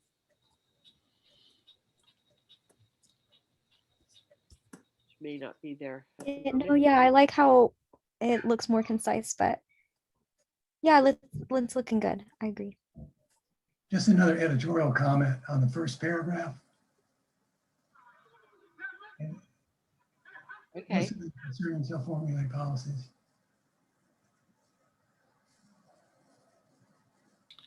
Empowering. Formulate, not formulates policies. Yeah. Yeah, not that, plural. that has been difficult to read because I had to change it in my head every time.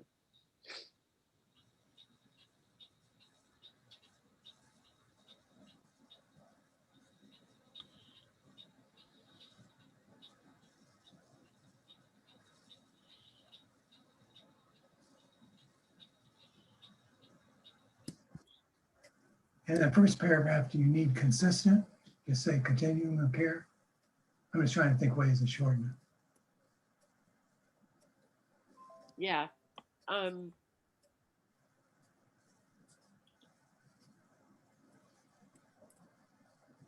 Because having a continuum of care in itself ensures it's not consistent because it gives different varieties of care.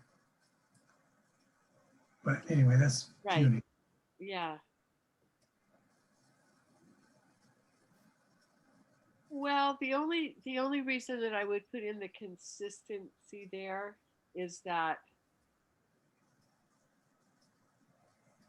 when we're talking about contract agencies, I've just noticed over the years with dealing with my daughter that the care varies some with the philosophy and the focus of the providers. So I don't know that consistent needs to be in there, but that's what it brings up for me. That You could just leave it in. It doesn't neither here nor there. It doesn't hurt it. okay, I didn't hear all of that, but okay. So does this look? What do you I guys? think, Kathy, I think that's the beauty about lived experience. So you bring that into the board because you have had the experience with your daughters, then it makes sense, that it might affect someone else in that way. So I find out things that way, unfortunately. I would feel more comfortable under the we support, since we have the several separate concepts. Either we drop a half line between each of those topics, or a bullet point, or numbered, or something, so that they're slightly separated. It would be easier to read. Yeah, yeah. thank you.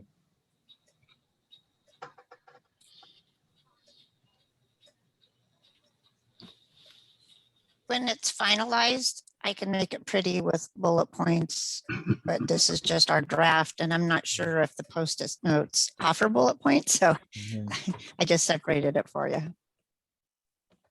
Yeah, I mean, it's a funny way to do it, but it is nice that we can see it in motion.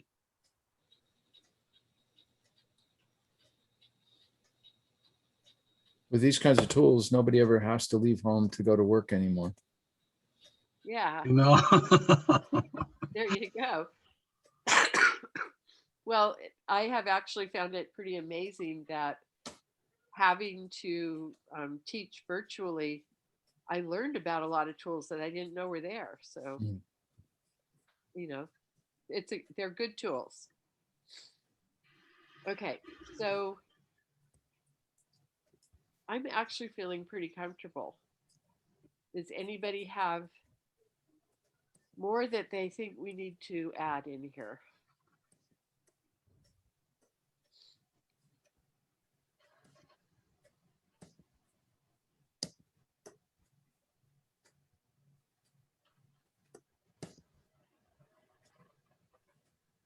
Okay. Well, that's, I think that we had some success. So I'm looking I actually have another computer going, so I can look at the agenda because I'm needing that.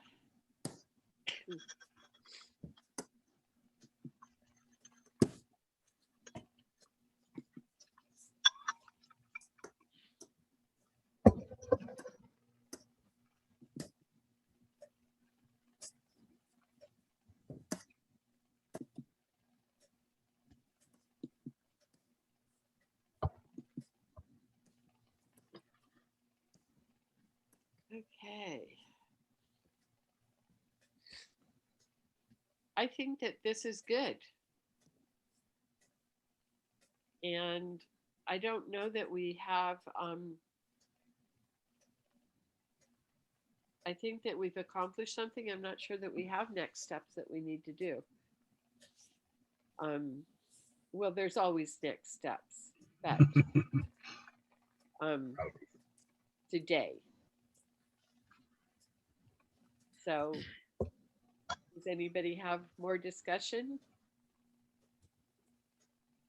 Do we need to, I think we can, we've got to, we have to,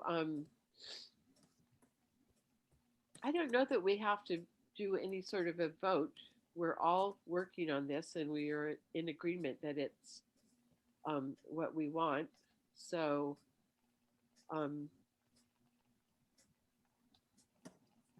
I think we may be done. Does anybody May have? I move to adjourn? You may. Second, I just Okay. need to comment that Kathy brings it in early and gets the job done. Absolutely. I And we can leave our computers on so we have credit for it, right? getting better. Yeah, unless you stay online till noon, you won't get paid for this. You won't get people. Well, we get the big bucks for doing this anyway, right? Yeah. Tori can stay on till noon, so she gets paid, but the rest of us can go. Mhm. Okay, all in favor of adjournment?